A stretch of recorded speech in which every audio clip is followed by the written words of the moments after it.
Yo! Bonjour, bonsoir à tous, ici c'est Ox et bienvenue dans What the Ciné, l'émission qui vous rappelle que c'est très bien le cinéma, même si le film doit faire 1h20, comme peut-être le dernier du pieux. Bonjour à tous, ici c'est Ox et bienvenue à tous, et surtout, bonjour mon cher John! Salut, comment ça va? Bah écoute, ça va bien. Ah mais tu sais John, quand je te vois, mon cœur palpite, mes cheveux s'irrissent, que sais-je, peut-être un amour aussi fou que pour le cinéma. Voilà, ne sois pas jalouse Marion. Je l'ai là, regarde. Oh il Hop est là, beau regarde le ma squat. toutou. Il est beau. Comment allez-vous les bandes de gens? Comment allez-vous? De mon côté, ça va, ça pourrait être mieux, mais ça va, voilà. Mais ça va mieux parce qu'on va parler cinéma, on va parler d'une série Marvel. Et quelle série Marvel? Mais avant tout, on va parler d'une planète remplie de singes et un peu d'humains, aka la planète des singes, le dernier royaume, je crois que c'est ça. Me semble-t-il. Nouveau royaume. Le nouveau royaume, voilà. Non mais voilà. Je suis distrait par la calvasse de monsieur. Voilà. On me dit, il n'a pas de cheveux. Comment il est hérissé? Chut. Ensuite, nous partirons en Argentine où le mal prospère dans Wayne Evil Earth, le dernier film qui a fait sensation au BIF et au Festival Fantasy de Gérardmer. D'ailleurs, est-ce que vous connaissez Gérardmer, le festival, hein? Oh, j'en parle pas assez, c'est vrai. Ensuite, notre cher et incroyable, presque chevelu, John, ici présent, nous parlera du dernier film de Quentin Dupieux, aka le second acte. Est-ce que c'est bien ça? C'est ça. Oh là là, je suis trop fort. Et bien Le deuxième sûr, acte, mais c'est pareil. c'est la même chose, voilà. On a compris. On a C'est Dupieux, compris. Second axe, j'en sais rien, bref. Bref. Et ensuite, et non. Alors, évidemment, exceptionnellement, ça fait beaucoup d'exceptionnels en quelques mois, pas de film rétro, mais une série qui a fait sensation auprès des jeunes gens sur Disney+, une reprise de série. Et il s'agit de X-Men 97, la suite tant attendue ou pas de la série de 92. Donc du coup, c'est moi et moi seul avec un petit peu d'aide de... Ça c'est mieux. Ouais, mais tu peux pas comparer une Twingo à une Ferrari, je suis désolé. Non, quand même. Encore. Bref, donc du coup, alors je vais supprimer, je vais dégager la musique.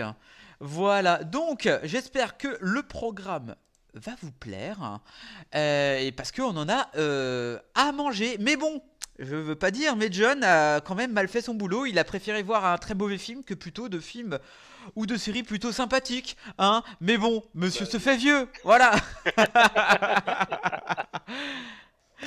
Bref, donc, avant de commencer la critique, vous connaissez le sujet, bien entendu. On va faire les actualités. Et quelle actualité? On en a trouvé. Et surtout que je vais faire une petite bref actualité très intéressante et hyper importante pour le cinéma français. Car j'ai vu un super film. Oh non, pas la belle histoire. Non. Je vais vous laisser, je vais vous montrer ce qui se passe pour la version française et ce qui est important de signer en ce moment. Je vais vous laisser avec les gens qui présentent le projet. Howard, Pascal Chemin, Lila Lacombe, je suis comédienne. Je suis comédien et je suis la voix française de Morgan Freeman. Pumba, Hakuna Matata. Samuel L. Jackson. Freezer. Jim Carrey. Marge Simpson. Je suis la voix française de Mère Simpson. Et notre métier pourrait totalement disparaître. Ils vont briquer le doublage. Espèce d'enfoiré! Non, C'est pas une blague. Si l'intelligence artificielle nous remplace, Ce sont plus nos voix. Des voix humaines que vous entendrez dans les films. mais des voix de robots, Qui auront été générées par le vol de nos voix. Sans notre consentement, ni traçabilité. Oui, les IA sont nourries de toutes nos créations pour fonctionner. Cela touche le doublage. Mais aussi tous les artistes. Les graphistes. Musiciens, écrivains, chanteurs. Bah tous, quoi. Ouh, pinaise. Vous avez compris. La culture est en danger. Car l'IA n'inventera plus rien. Ça n'est pas un génie, petit canaillou. Et n'importe qui pourra s'en servir. Pour des arnaques de plus en plus crédibles. En usurpant, par exemple, votre identité. Ou celle d'un proche. doublage, jeux vidéo, Et tous les métiers liés à la voix. Ce sont plus de 15 000 emplois. Artiste, production. Ingé son, Direction artistique. sans oublier les auteurs et les adaptateurs. Si nous faisons ce métier, c'est pour défendre un accès à la culture pour tous. À travers notre sensibilité, nos émotions. Alors, exigez avec nous Qu'elle soit de qualité. un grand doublage implique de grandes responsabilités. Vous qui êtes attachés à nos voix. Aidez-nous à les faire entendre Auprès de notre ministre de la Culture, Rachida Dati. pour que le doublage en France reste une exception culturelle. Vous pouvez la taguer en commentaire. Partagez en story. Et signer la pétition dans nos bios respectives. Hashtag touche pas ma VF. touche pas ma VF. Touche pas ma VF. Pour que les versions françaises soient faites par des artistes. Par des humains. Et jamais par des machines. Merci de votre soutien. Et n'oubliez pas d'être exigeant. Vous n'allez tout de même pas laisser le doublage à Thanos.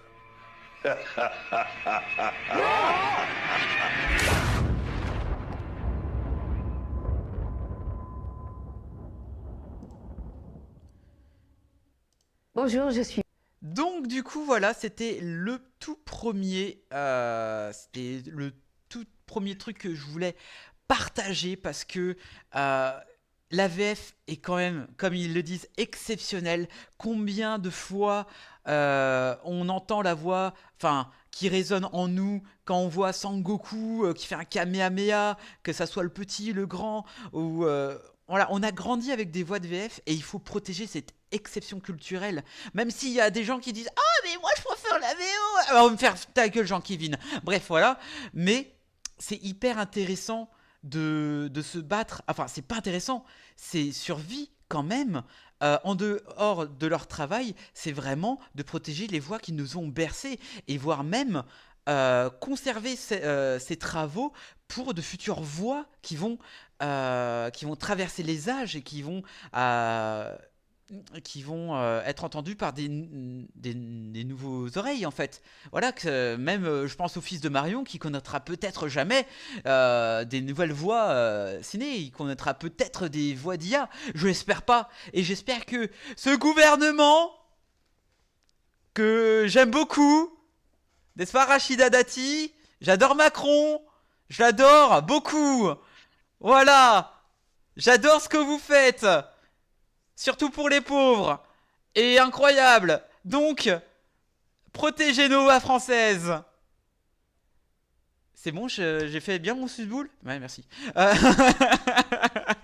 Donc, du coup, voilà, il faut que ça reste une exception et c'est hyper intéressant. Il faut absolument conserver. Je suppose que tout le monde est avec moi, n'est-ce pas, John? Bah de toute façon c'est l'exception française, c'est ce qui nous a toujours sauvés dans le cinéma et voilà. Et en fait à chaque fois qu'il y a une nouvelle technologie et l'arrivée massive de l'empire américain ou voilà ou toutes ces choses-là, il faut faire des lois pour se protéger et il faut les faire à temps. Moi c'est ce qui me fait peur, c'est qu'on le fasse pas à temps parce que de toute façon ce sera fait un jour ou l'autre, mais peut-être pas à temps. Donc là, j'espère que voilà, cette pétition se fera entendre. Et oui, non, bah oui, il faut pas qu'il soit en retard. Ce qui m'énerve, c'est que est-ce que c'est la priorité en ce moment? Voilà. Ouais. Donc voilà, c'est là où il faut se faire entendre, signer la pétition. Si vous voyez, n'hésitez pas à signer. Moi, je suis en train de le faire là. Ah, bah parfait, voilà, fais-le. Ah, c'est bien. Faites comme John, votez pour les départementales. Attends, quoi? C'est une private joke. Donc du coup, voilà, voilà. Qu'est-ce que je voulais dire d'autre? Donc, signer pétition, et j'espère que, tout comme le Japon a fait l'année dernière, c'est-à-dire interdit complètement les logiciels des voix. Parce que, putain, imaginez, enfin, ça serait catastrophique. Bref, voilà, donc, seconde actu. Oups, pardon. Je disais seconde actu. Ah, pourquoi ça ne marche pas? Why? Ah, pourquoi ça... Ah, voilà. Alors, le film Fall Guys, qui est sorti début du mois, vient d'être mis en digital aux États-Unis. Alors, là, vous me dites, mais Spherox, c'est pas normal. Mais alors, je te dirais oui, mon cher Jean-Kevin. Pourquoi? Eh bien, parce que Fall Guy est en train de se péter littéralement les robignoles en ce moment. Fait complètement un bide, hein, avec, comme j'avais dit, t'as beau avoir des gens exceptionnels, entre guillemets, des stars dans le film, ce qui ne fait pas, ça veut pas dire que ça va être, le film va être super bien, hein. Regardez ma critique de la semaine dernière. J'espère que vous avez vu, hein. J'espère que vous avez vu What the Ciné d'il y a 2 semaines, hein, bande de gens. Bref, c'est pas ouf le film. Donc du coup, en fait, la question que je vais vous poser et que je me pose aussi, c'est que Fall Guys, c'est un film gâché complètement. Là, c'est pour ça que le studio a décidé de le mettre en digital pour plus perdre des sous sur le cinéma. Voilà. Qui d'ailleurs, John, qu'est-ce que tu as trouvé sur le film, John, avant que je dise la news, le pourquoi du comment Du coup, les sociétés de production Oui. pour Fall Guys, c'est McDonald's et WWE. Pas que, mais oui, effectivement. Donc Voilà. c'est pour ça que c'est de la merde. Voilà, c'est du bon gros fast-food, n'est-ce pas Marion? Comme je t'avais dit en message. D'ailleurs, tu m'as jamais répondu. Attends. Oh là, qu'est-ce qui s'est passé là? J'ai message supprimé de fondamental. Ok, bah j'ai pas vu. Je suis désolé, hein, t'es ban. Voilà, j'ai pas vu ce qui s'est passé. Enfin bref. Donc qu'est-ce que je disais donc Fall Guys là, ce qui va me poser problème, c'est que par exemple, t'auras des films qui mériteraient d'être un peu plus enfin, qui se fassent connaître un peu plus sur le cinéma. Le bouche à oreille, ça peut être intéressant. Après, c'est aux États-Unis, voilà. Imaginez que pendant 2 semaines, on vous met le film 3 semaines et ils décident tout d'un coup, paf, bon vu qu'il est mort, et on va le mettre en digital et que ça le tue, ça le tue complètement en fait le film. Encore plus parce que les gens vont pas aller le voir, ils vont directement le télécharger et je trouve ça un peu dommage parce que malgré que ça soit pas un grand film, c'est bien d'aller le voir au cinéma. Donc j'imagine d'autres films. Après, faut pas oublier qu'avant que ça existe ce système de mettre en digital, il y avait plein de films le direct to DVD, je sais pas si tu as connu cette période, où en Si, oui. France, en fait, beaucoup de films étrangers enfin, passaient dans quelques salles, mais sinon étaient pour la VOD, le DVD uniquement. J'ai envie de dire, Fall Guys, c'est pas forcément une perte que ça parte directement en digital, voilà. Et en fait, le truc, c'est que malheureusement, ça a toujours existé, ça existera. Donc, je suis pas sûr qu'en réalité, ce soit vraiment un problème. Ça dépend pour quel genre de film. C'est-à-dire que si vraiment des films, on va dire, très bons, enfin des bons films critiques, des bons films, voilà, mais qui disent que, parce qu'il y aura un peu de public, on ne les paie pas du tout en salle, là, ça peut se poser des problèmes. Genre Godzilla Minus One, c'est ce qu'on disait, moi, c'était scandaleux ce qu'ils ont fait. Finalement, ils se sont rattrapés, mais au début, c'était scandaleux ce qu'ils ont fait. Voilà. Ok, non mais voilà, je suis un peu désappointé par cette nouvelle, malgré bon pour le film, c'est pas ouf, mais je pense à plus tard, tu vois. Genre, il y a un Disney qui marche pas, enfin un bon film. Alors oui, c'est subjectif, hein, on est bien d'accord. Mais un film que laissez le temps aux gens d'aller voir le film. Enfin, voilà, moi je suis pas j'aime pas cet aspect-là. Après, ils perdent de l'argent, mais c'est à cause de. Parce qu'ils savent pas gérer un bon film. Mais moi, je trouve ça un peu dommage. Enfin, bref. Troisième actu. Steven Spielberg est de retour pour faire un film. Bravo, merci John, merci beaucoup. Pour ce prochain film, qui sera théoriquement le 15 mai 2026 dans tous les cinémas, entre guillemets. Donc du coup, ça va parler d'OVNI si je suis pas... ouais, le script, ouais, ça va être entre Jurassic Park et la guerre des mondes. La guerre des mondes. Et la guerre des mondes. Donc du coup, Ça peut être intéressant. Après, c'est Papa Spielberg qui se remet à du cinéma popcorn, hein. Je crois que ses derniers films, Fabelman qui était incroyable, mais ça n'a pas parlé à beaucoup de monde. Et l'autre, c'était. Ah, j'ai un doute. West Side Story. C'était West Side Story, le remake, entre guillemets, qui a pas attiré tant les foules. Et là, il se remet au niveau film popcorn. Donc, du coup, ça peut être intéressant qu'il se remette dans ça pour que le public ne l'oublie pas. Non, jamais. Nanana. Pardon. Donc, du coup, assez hypé parce que Tonton Spielberg, c'est trop cool. Voilà. Il faut le dire. Il faut dire les choses. Ouais. Bref. Son Alors, dernier film popcorn remonte qu'à 2018, hein, Ready Player One. Hein. C'est pas si vieux que ça non plus. ouais, ça fait 6 ans quand même, hein. Bah, Spielberg, c'est pas. Enfin voilà, je veux dire, c'est pas un réalisateur qui a besoin non plus de sortir 3 films par an. Quoi. Ah, mais je suis C'est d'accord. pas un Dupieux. Hein. Ah bah heureusement.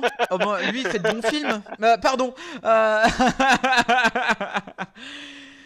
Okidoki. Bref, et maintenant, toujours actualité. Un petit truc en plus, allez le voir si vous l'avez pas vu encore. Fait une percée ahurissante. Il mérite tellement, c'est tout mignon. Est le 2e film de cette année qui a été le plus vu au cinéma français. Donc c'est très cool. Franchement, je suis hypé. Alors on va regarder un tout petit peu plus les chiffres.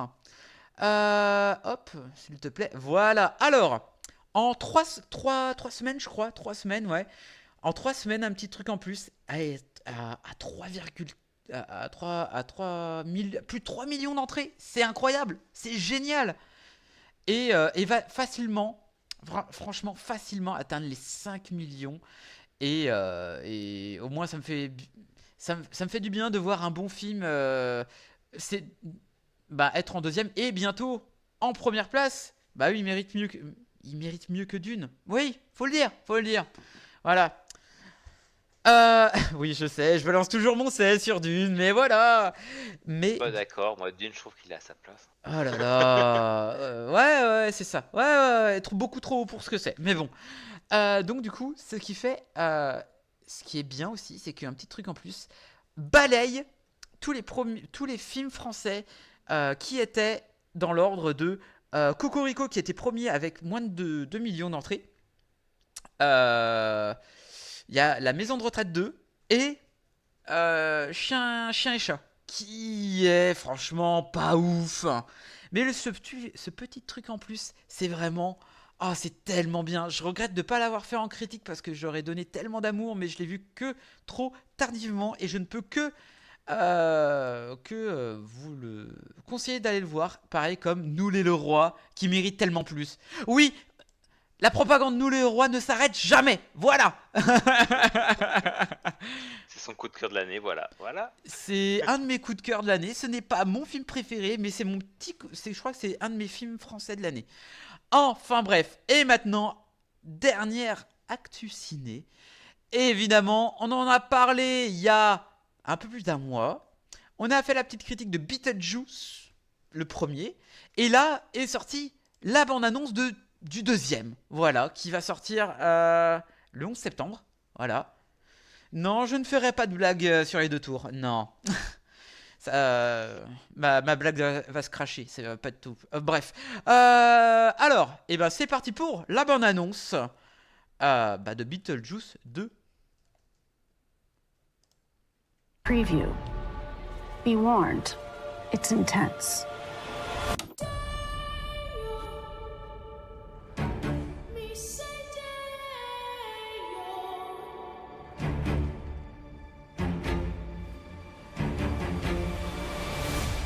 I can't believe Grandpa's dead. Death is hard. Yeah, sometimes I think life is harder.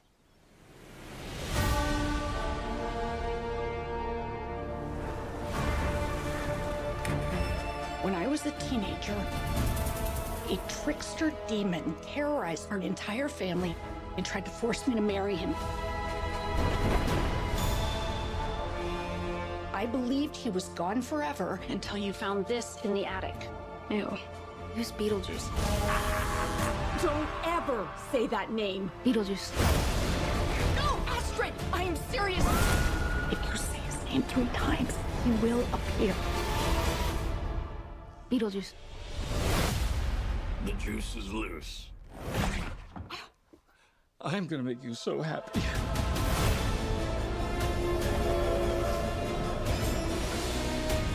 The living. The dead. Can they coexist? That's what we're here to find out. Oula.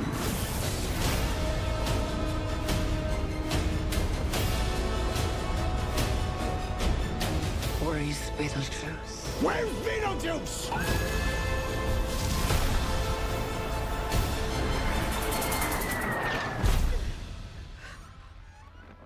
Beetlejuice!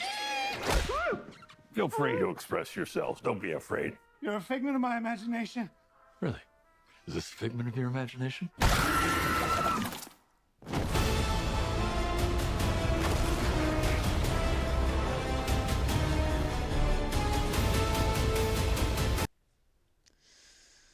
Alors, qu'est-ce qu'on en pense? Oh là, oh, je vois la tête de John. Je la vois. John, peut-être quelque chose à dire sur... Alors, bon, vous vous rappelez que j'avais dit que Beetlejuice était loin d'être mon Tim Burton préféré, très loin même. Mhm. Mais alors, au moins, il avait une qualité, c'était le travail qu'il y avait sur les décors, sur les maquillages, sur les créatures et tout ça. Bah là, la bande-annonce, le mélange, un peu décor, un peu maquillage et un peu effets spéciaux, bah, je trouve que ça... Enfin, en tout cas, dans la bande-annonce, ça faisait pas très joli. Bon, j'ai peur. Vous Voilà. venez de voir, vous... ouais, À voir, mais... j'ai un peu peur. Je le trouve très... Alors, je trouve très moche. Alors, il y a des... Genre le truc On est d'avion d'accord, là. le Wouah. crash de l'avion, c'était dégueulasse. Hein, voilà. Le truc de l'avion, il a l'air horrible. Bon joueur, ici pour être bercé par vos douces voix pour préparer mes séances. Ah, nice, ça fait plaisir. Après, il faut se méfier des bandes annonces parce que souvent c'est encore en post-production et du coup, en fait, les scènes qu'on voit en fait ne sont pas finies. Donc, des fois, il faut se méfier. Voilà, ça peut être un mauvais rendu, mais tu le mets pas dans la bande annonce. Mais voilà, à voir. Mais Ouais. pour l'instant, je trouve ça un peu moche et est-ce qu'on a vraiment envie de voir un Beetlejuice? Alors Mais non, par mais contre, là où ça me fait plaisir, c'est qu'on voit toutes les belles têtes d'affiche de Tim Burton. William Dafoe, moi ça me botte bien. Il va très bien avec l'univers. C'est fou, hein, à quel point il Catherine faut. Zeta-Jones, on a du Jenna Non, Ortega. c'est Pas Catherine Zeta-Jones, comment ça s'appelle? Bellucci, en même temps, c'est sa Monica femme. Bellucci, oui, là. En même temps, Oui, c'est oui, sa oui, femme. voilà, mais c'est ça. Mais en fait, c'est les personnes que Tim Burton aime faire jouer, en fait. Et j'ai hâte de voir ce que peut faire au cinéma, parce qu'on l'a vu dans la série mercredi, mais donc on sait que c'était plutôt intéressant, mais de voir ce que Jenna Ortega peut faire avec Tim Burton au cinéma. Voilà. À voir. Mais moi, du coup, moi je suis hypé par certaines choses, mais visuellement c'est moche. Ça ressemble pas du Tim Burton. Alors, c'est. Oh là, j'ai l'impression que ça va faire comme les Jurassic World. C'est-à-dire que dans Jurassic Park, on voyait très peu les dinosaures et ça en faisait leur charme. C'était bien dosé. Là, j'ai l'impression qu'on va avoir beaucoup plus Beetlejuice. Et ce petit côté horrible qu'il avait, mariage de force, et encore, si c'était que ça, là j'ai l'impression qu'on va le rendre beaucoup plus sympathique, qu'il va devenir plus anti-héros. Donc, rappelez-vous ça pour le prochain What the Ciné qui parlera, qu'on fera dans Beetlejuice 2. Ressortez ce que j'ai dit, hein. Ressortez parce que on m'appelle Irma. Bref, eh ben, messieurs, dames, il est grand temps de commencer la deuxième partie. Et dans cette deuxième partie, on va parler de la planète des singes. Et c'est parti pour la bande-annonce. Ça peut être cool, la bande-annonce. Allez, go, c'est parti.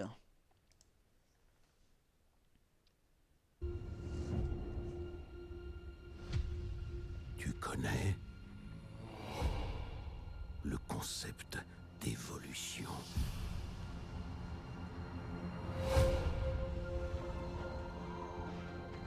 Durant leur règne, les humains étaient capables de faire de grandes choses. Ils pouvaient voler comme les aigles. Ils pouvaient se parler par-delà les océans. Mais aujourd'hui, c'est notre règne. Et c'est mon royaume. Nous apprendrons. Les singes apprendront. Et moi j'apprendrai. Je vais conquérir le monde.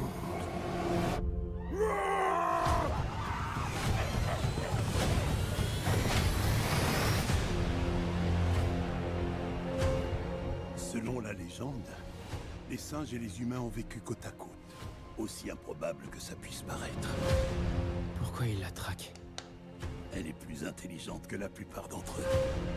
Les anciens ne nous ont pas tout dit sur ce monde. Prosterne-toi devant ton roi. Les singes traquent les humains. Ce n'est pas juste.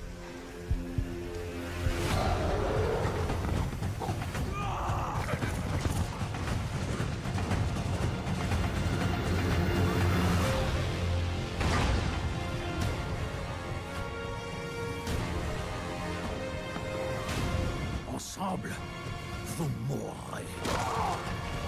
Non. Ensemble, nous serons plus forts.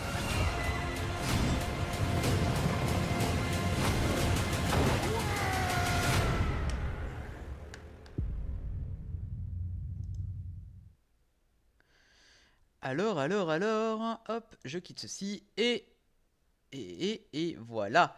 Alors, hop, la planète des singes et le nouveau royaume. Alors, le petit Semnosis qu'on adore, plusieurs générations après le règne de César, les singes ont définitivement pris le pouvoir. Les humains, quant à eux, ont régressé à l'état sauvage et vivent en retrait. Alors qu'un nouveau chef tyrannique construit peu à peu son empire, un jeune singe entreprend un périlleux voyage qui l'emmènera à questionner tout ce qu'il sait du passé et à faire des choix qui définiront l'avenir des singes et des humains. Alors, étant donné que je suis le seul à l'avoir vu, parce que John a préféré regarder un très mauvais film, eh bien, je suis le seul à... Voilà, je suis le seul. I'm chosen one. Alors, pour revenir un petit peu, je me souviens avoir vu encore... j'ai vu la trilogie de Matt Reeves, enfin, la trilogie de Matt Reeves, les 3 derniers films avec César. Matt Reeves n'a réalisé que les 2 derniers. D'ailleurs, j'ai préféré le premier. D'ailleurs, hein. Les origines, c'était vraiment pertinent. D'ailleurs, si vous voulez regarder la saga La Planète des Singes, en tout cas la dernière trilogie, elle se trouve toute, je crois, à Disney+. Alors, moi, j'avais beaucoup aimé la dernière trilogie, malgré que non loin sans défaut. Je trouvais vraiment les personnages des singes. Donc, César était un meilleur personnage de toute la série, si on peut dire ça ainsi. Et là, le film prend 300 ans après le règne de César et évidemment le film triche un peu. C'est que pour la première séquence du film, on voit l'enterrement de César. Donc il y a un petit pincement au cœur quand tu vois ce genre de voir un tel personnage revenir à l'écran pour crever. Tu dis ça se fait pas, mais c'est pour te dire fais chier. Mauvais film, Challenger. Oh le bâtard. Non, il parle de Dupieux, il fait une overdose. Ah ouais, non, c'est comme les Marvel. Hein. Ah, ça dépend lesquels. Mais bon, bref. Et là, en fait, on nous reprend vraiment les bases de la dernière trilogie avec de nouveaux personnages qui, alors, ça fait un peu teenager sur le moment sur les trois personnages, le personnage, qui d'ailleurs, je ne me rappelle plus le personnage, je suis vraiment un putain de boulet. Et ce nouveau singe a vraiment une aventure qui il va voir un peu plus de point comment les fondations des singes et des humains qui ne connaissaient vraiment pas du tout. C'était très intéressant à voir, surtout par rapport à une séquence où il va voir une espèce de... comment dire pour ne pas spoiler, des vestiges d'ancien monde. Et moi j'adore tout ce qui est un peu post-apo, de savoir qu'est-ce qui s'est passé de la vie d'avant. Je trouve ça incroyable. Voilà, moi je trouve ça hyper enrichissant. C'est vraiment un domaine que j'adore. Et là, en fait, je trouvais vraiment esthétiquement parlant super beau, que c'est dans la même lignée des derniers films sortis. Un super bon rythme. Mais... non, je vais faire les mais après. Je trouve aussi pertinent que le fait qu'il y a une espèce de croyance. Ça parle de César. César était ainsi, César était comme ça. Un peu religieux, quasi religieux en fait. De quoi? J'ai dit comme la salade. Oh la vache! Ah, allez pas crête, hein, John. C'est pas grave, c'est pas grave. Mais du coup, c'était intéressant de voir,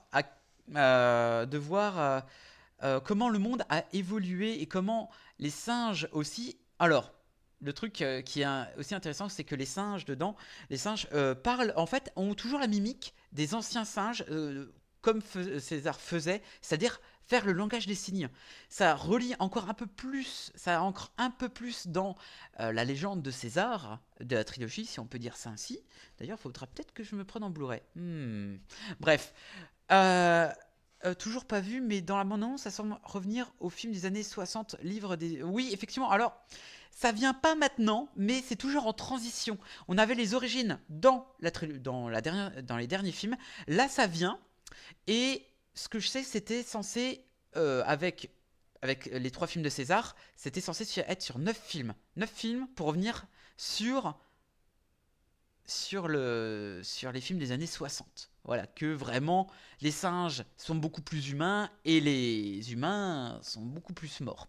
Voilà, si on peut dire ça ainsi. Donc, il reste 5 films. 5 films pour clore cette saga. Alors, c'est là que je vais pousser un petit coup de gueule. C'est que, alors, même si le film est bien rythmé, je me suis pas ennuyé, même si peut-être, allez, il y a peut-être 10-15 minutes en trop. Le rythme, j'avais beaucoup apprécié. Le rythme était sympa. On a les tenants et aboutissants des personnages. Même si t'as l'impression d'avoir vu le film, enfin en tout cas les personnages qui font penser à des teenagers, une personne qui va tout perdre et qui pour se venger ou pour savoir le pourquoi du comment va voyager jusqu'au méchant final entre guillemets. On a déjà vu ce rythme. Voilà. Après moi je lui en veux pas. J'ai pas vu ces 2h20 passer malgré que le scénario est du revu.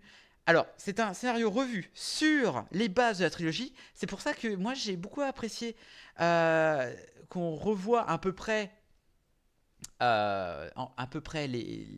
cette planète qu'on connaît déjà, beaucoup plus naturelle. Et d'ailleurs, en parlant de naturel, c'est très beau. Je m'attendais à détester esthétiquement le film, mais franchement...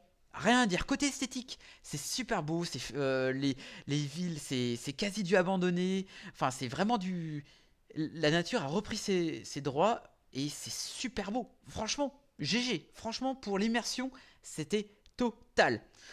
Les singes sont bien faits. Alors, tout ce qui est un peu pilosité. Puis voilà, c'est franchement, esthétiquement parlant, c'est bien. Reprend les bases, mais le côté... qui est t'as déjà vu et revu, c'est je pense parce qu'ils avaient pas trop le choix. Il fallait que c'était un film qui devait sortir pour faire les 9.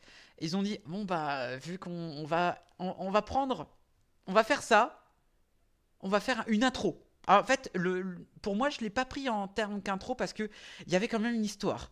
En dehors du méchant principal, il y avait quand même une histoire sur le fait qu'il y a une humaine qui est beaucoup plus, qui est beaucoup plus intelligente euh, que les autres humains. Là, c'était intéressant. Et rien que la fin, moi, j'ai bien aimé.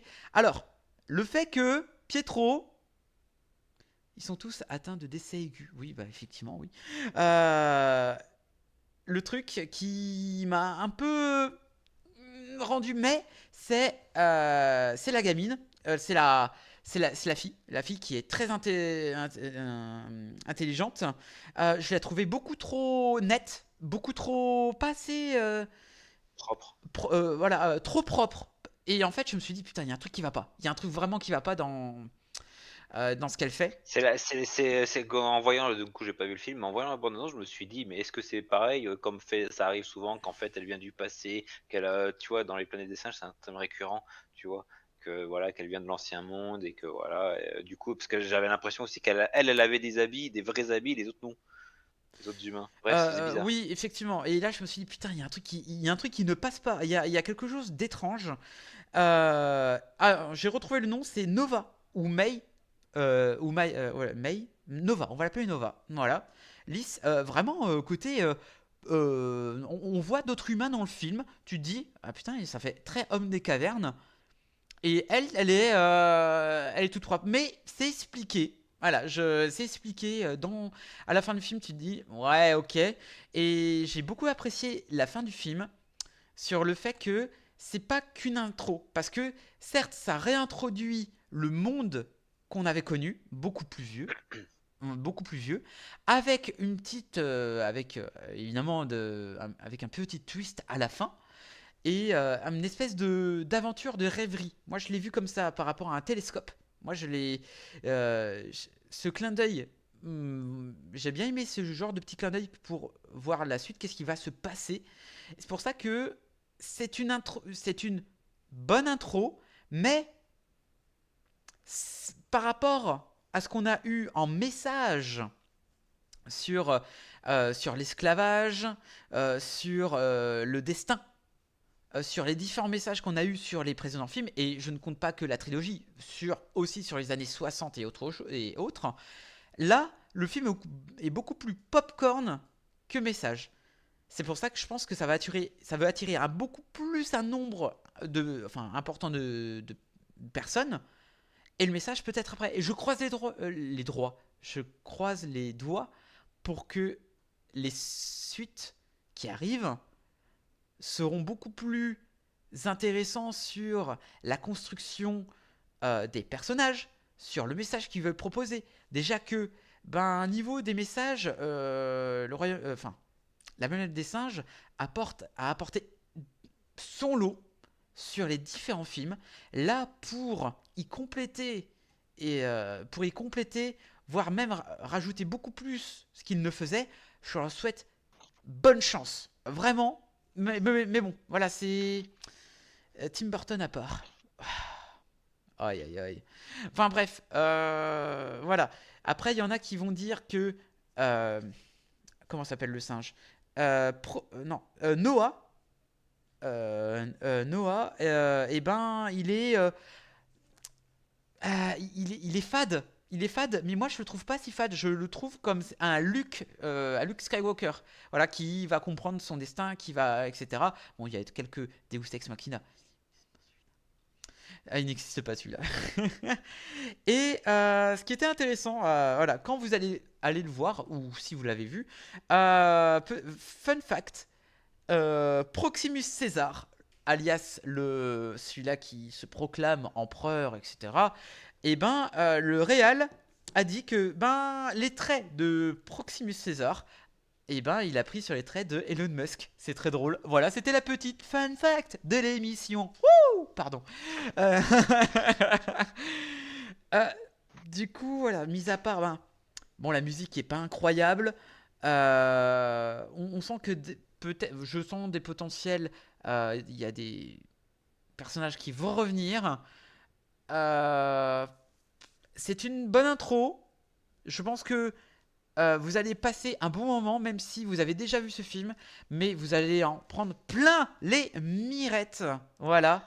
Bon, j'aurais préféré que John me dise que ah mon Dieu, j'ai détesté et tout, mais non, vraiment Mais pas. j'aurais pu aimer en plus, parce que bon, voilà, je vais quand même donner mon avis au moins sur l'ancienne trilogie, enfin Oui. sur la saga Planète des Singes en général. J'adore la Planète des Singes. Voilà. En Mm. général, le tout premier film de 64, je crois, je sais plus, ou 66, je sais plus quand est-ce qu'il était sorti, était incroyable. Voilà, avec la scène, les 63 il était sorti, avec la scène légendaire voilà, devant la Statue de la Liberté. Bref, voilà, j'ai toujours aimé, sauf Tim Burton, ça n'existe pas ça. Voilà, j'ai toujours adoré les planètes des singes. Et la dernière trilogie voilà, il fallait un coup de renouveau parce que malheureusement, ça commençait à être un peu vieillot. Forcément, il faut réapprendre ce que c'est que la planète des singes aux nouvelles générations. Et je trouve que la dernière trilogie aidait à ça parce que les messages qui étaient transmis normalement dans la planète des singes, donc étaient plutôt bien retranscrits. On passait un très beau moment. C'était des très très bons films. Et franchement, voilà, j'ai adoré. Et en fait, du coup, j'étais curieux. C'est dommage, j'ai pas eu le temps, mais j'étais vraiment curieux de voir celui-là, justement, si ça garde ce message et ces valeurs-là qui sont transmises dans les planètes. Et malheureusement, dans ce que tu m'as dit, c'est un peu moins le cas. Et Oui. c'est dommage. Mm. C'est dommage. C'est bien de faire du chatoyant, du magnifique, c'est plaisant de voir un beau film aussi. Oui, effectivement. Mais les valeurs doivent rester en fait, et c'est ça que la Planète des Singes est intéressant à montrer en fait.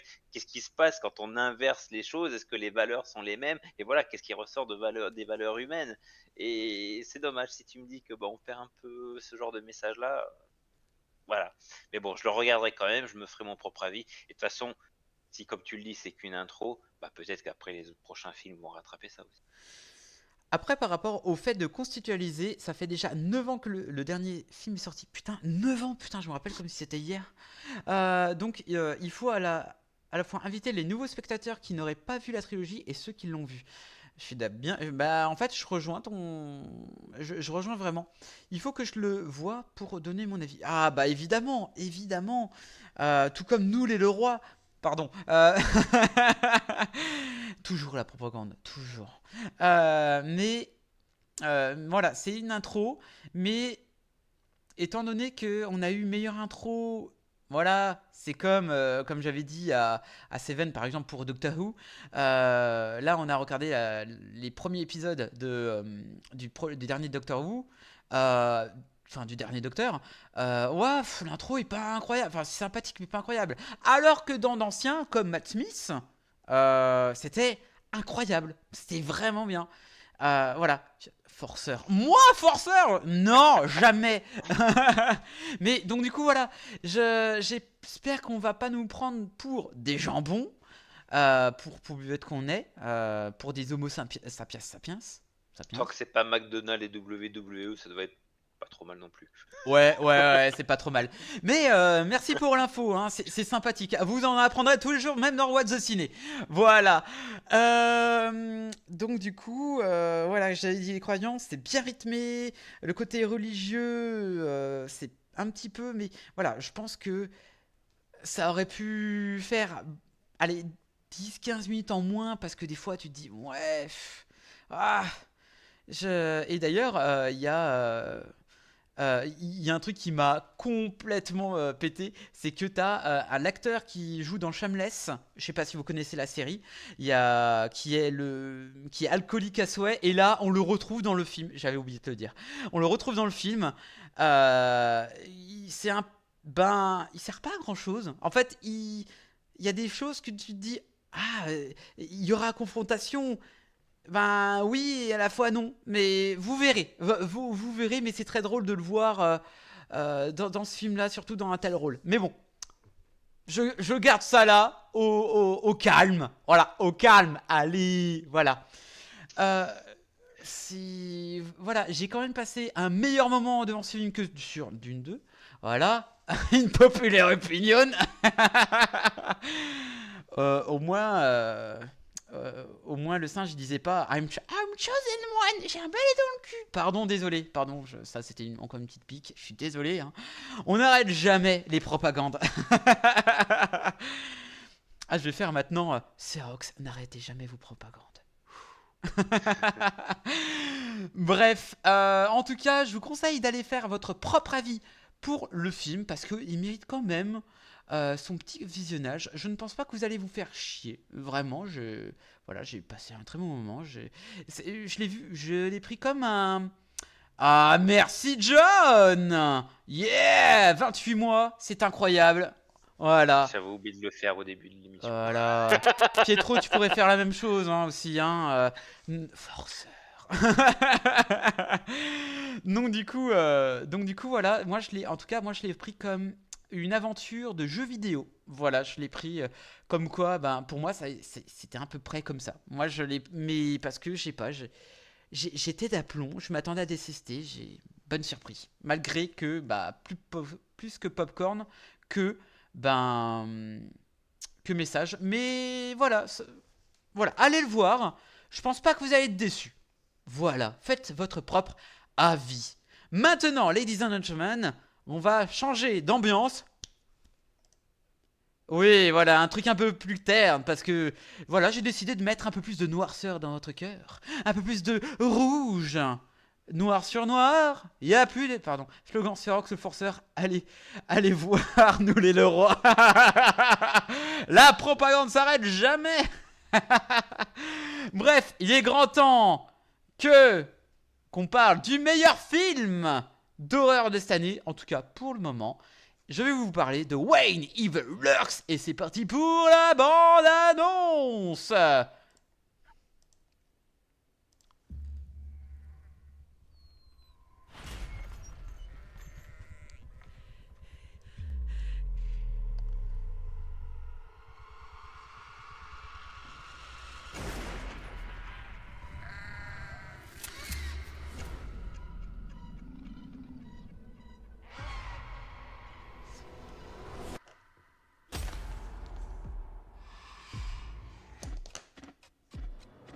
Il y a un incarné dans la ville. Tu fais peur à ma famille. Je l'ai vu de mes propres yeux, j'étais avec lui. Ça va devenir un véritable enfer.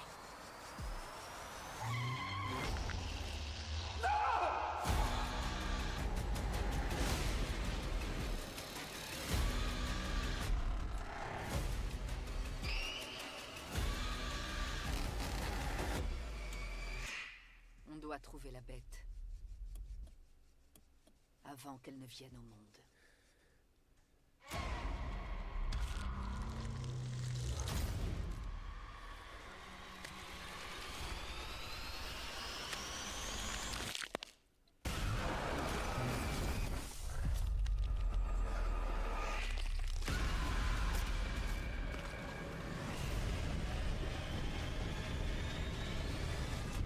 Et le temps des églises prit rapidement fin.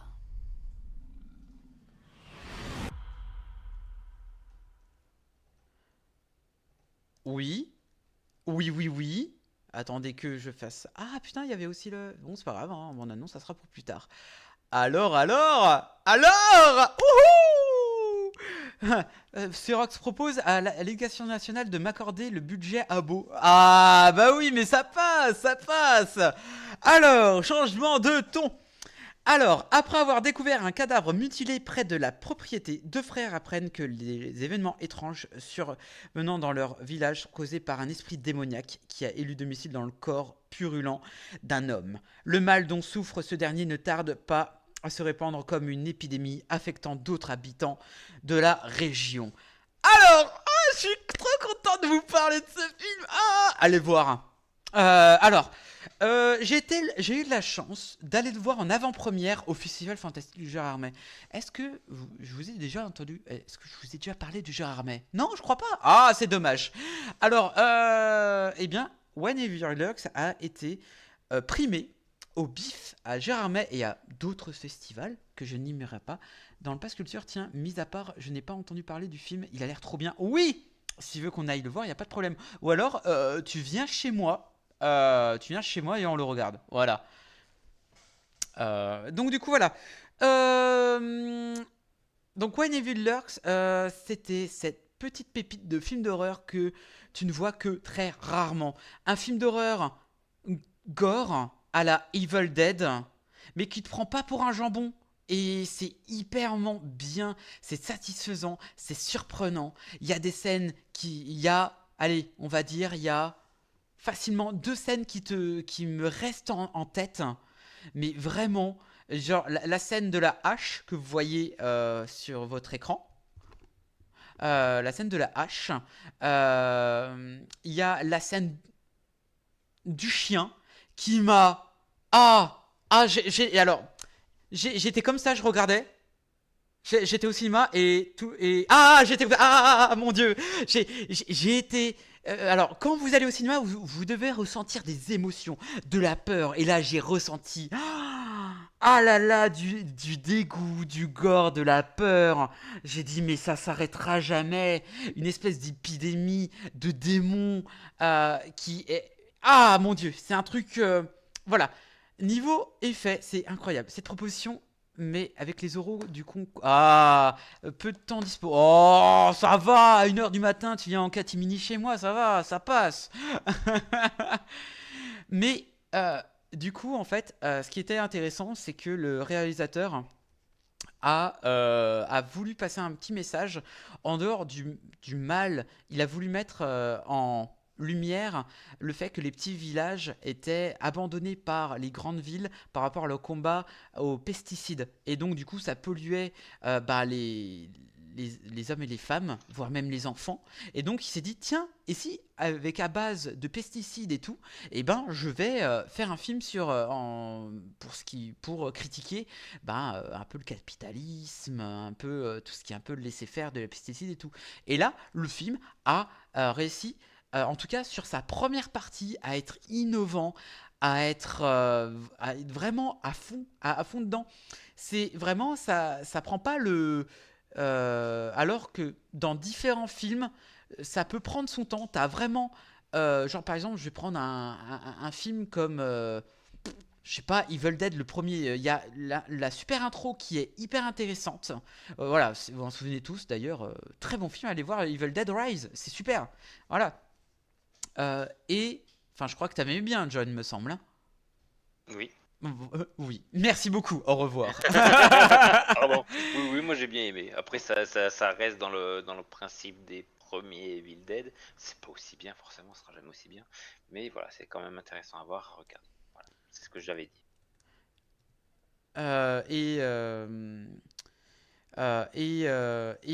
Et donc du coup...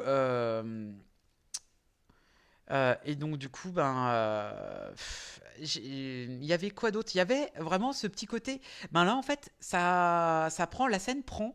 On est déjà au vif du sujet où ça va être où ça va être un peu, ça va être crasse, ça va être crade, ça va être ignoble et tout. Dès les premières scènes qui vont arriver, tu dis mais what the fuck? Et tu vois la première victime, tu dis waouh, c'est dégueulasse.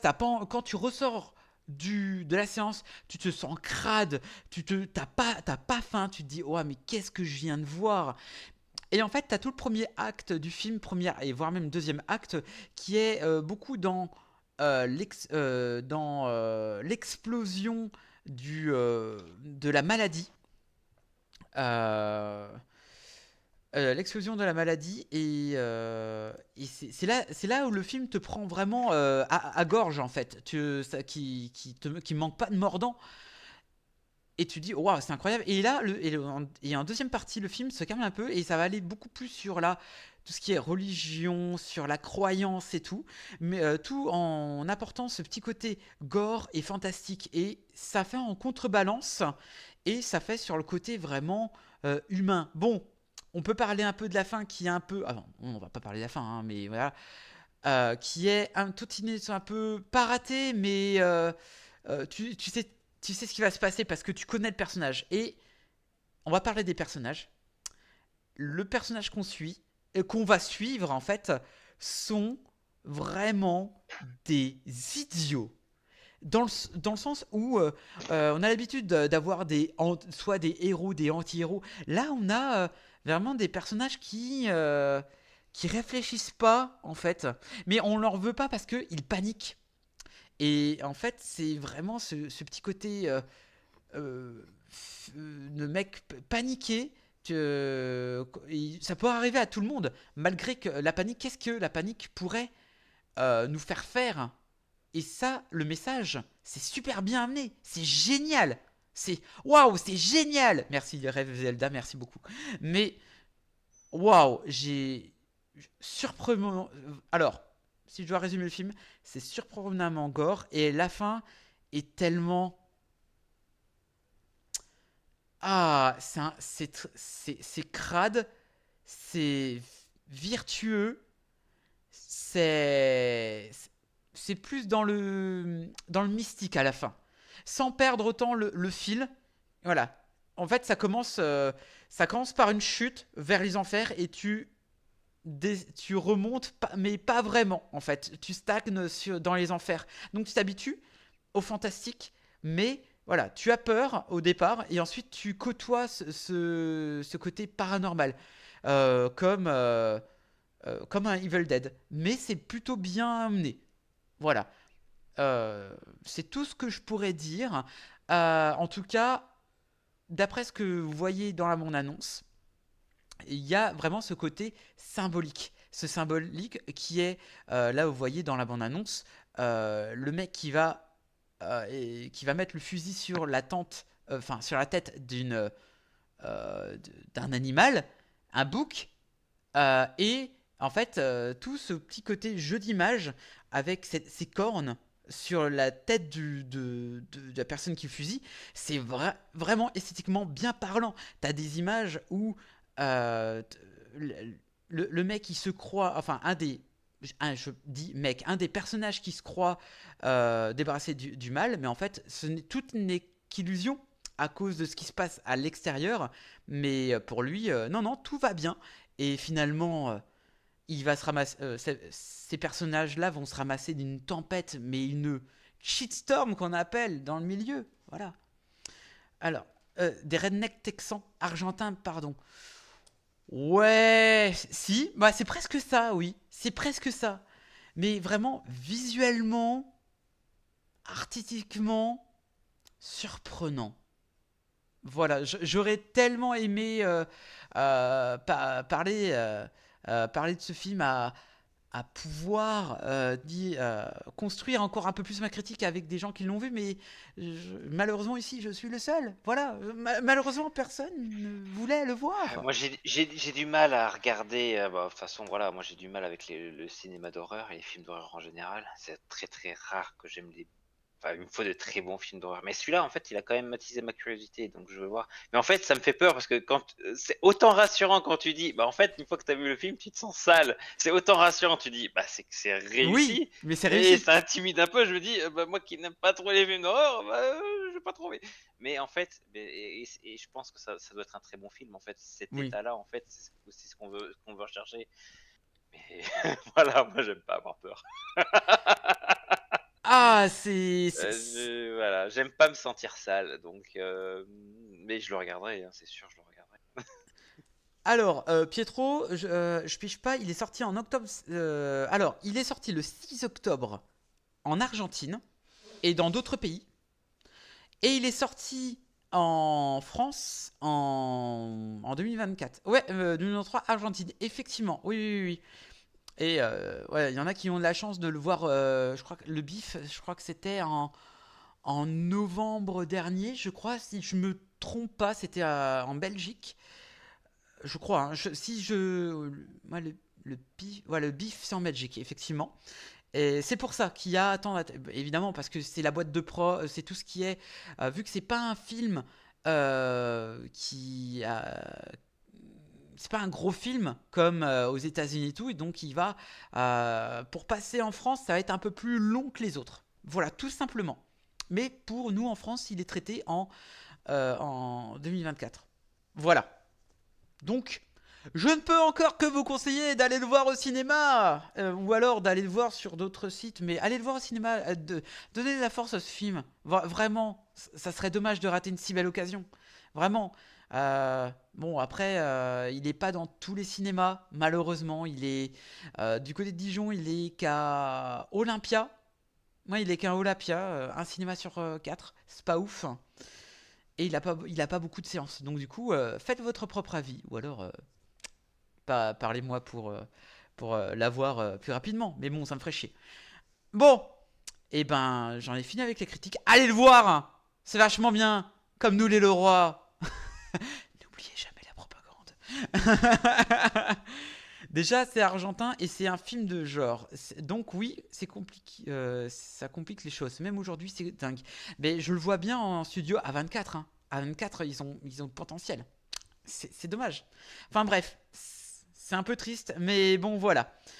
Bref, messieurs, dames, il est temps qu'on vous parle, évidemment, du troisième film. Enfin, qu'on vous parle plutôt que John vous parle le deuxième acte de Quentin Dupieux. Mais évidemment, la bande-annonce. Ouais.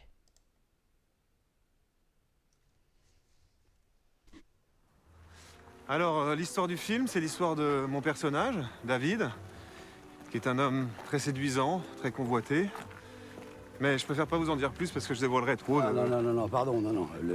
L'histoire du film, c'est l'histoire de mon personnage, qui s'appelle Guillaume, qui est un banquier international très important, et qui s'apprête à rencontrer le petit ami de sa fille. Et je suis désolé de te contredire, hein, mais c'est ça la vraie histoire. C'est l'histoire de Guillaume. Hein. Si je puis me permettre, Guillaume, l'histoire du film, elle se concentre surtout sur la trajectoire, disons, de Willy, qui est mon personnage, qui est un jeune plein de tonus et qui va vivre tout un tas de retournements plutôt incroyables, disons. N'importe quoi. Non, mais n'écoutez pas ce qu'il raconte. Je veux dire, tout s'articule autour de mon personnage, Florence. Je veux dire, sans elle, il n'y aurait pas l'ombre d'un début d'histoire. D'ailleurs, le film a failli s'appeler Florence et les garçons. Non, mais Pour sans vous dire. déconner, fermez vos gueules un peu, là. Le vrai héros, c'est moi. C'est mon histoire. C'est tout.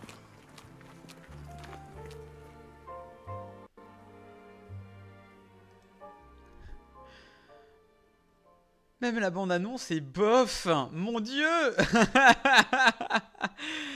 Alors, le synopsis, mon cher. Alors, que je Tu veux que je le fasse? Eh bah, si tu veux, vas-y, vas-y, je te sens chaud comme la braise. Florence veut présenter David, l'homme dont elle est follement amoureuse, à son père Guillaume. Cependant, David n'est pas attiré par Florence et souhaite s'en débarrasser en la jetant dans les bras de son ami Willy. Les 4 personnages se retrouvent dans un restaurant au milieu de nulle part. Que va-t-il se passer? Tintintin. Bon, c'est un film de Dupieux, donc tout ce que je viens de dire, on s'en fout.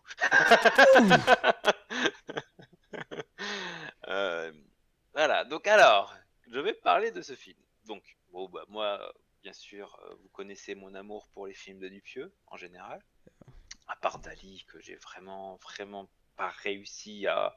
Je sais pas, ça a été pour moi le contre-pied de Dupieux, j'ai pas réussi à accrocher. C'était nul. Voilà. Dali, ouais, j'ai pas compris. Là, je suis passé à côté. Mais le deuxième acte, j'ai plutôt apprécié en fait. C'était agréable. Bon, c'est du Dupieux, c'est-à-dire que en fait, tu vois une scène d'intro, tu la vois comment elle est faite, tu te dis bon, tu vas voir la même chose à la fin. Ça va pas manquer. Il n'y a pas vraiment de surprise donc dans ce genre de film. En plus, c'est des petits films à 1h20. Hein. Bon, ça va assez dans le basique. Mais voilà, j'ai quand même aimé en fait, par exemple, il y a quelques petites choses, genre le fait qu'il brise le 4e mur, en fait, qu'il sorte du film, que ça interrompt en fait les scènes, ça interrompt le film. C'est pour ça qu'on dit, en fait, l'histoire, on s'en fiche, parce que tout l'intérêt du film, c'est justement que c'est pas réellement un film. Et je trouve ça intéressant, ce mélange fiction, réel. J'ai trouvé ça intéressant et du coup, en fait, ça rendait certains dialogues très amusants. Moi, j'ai quand même rigolé sur certains des dialogues, comment ça a été joué, les interruptions qu'il y a eu. Voilà. Après, voilà, ça reste quand même un film assez classique. Les personnages, les acteurs sont pas incroyables non plus.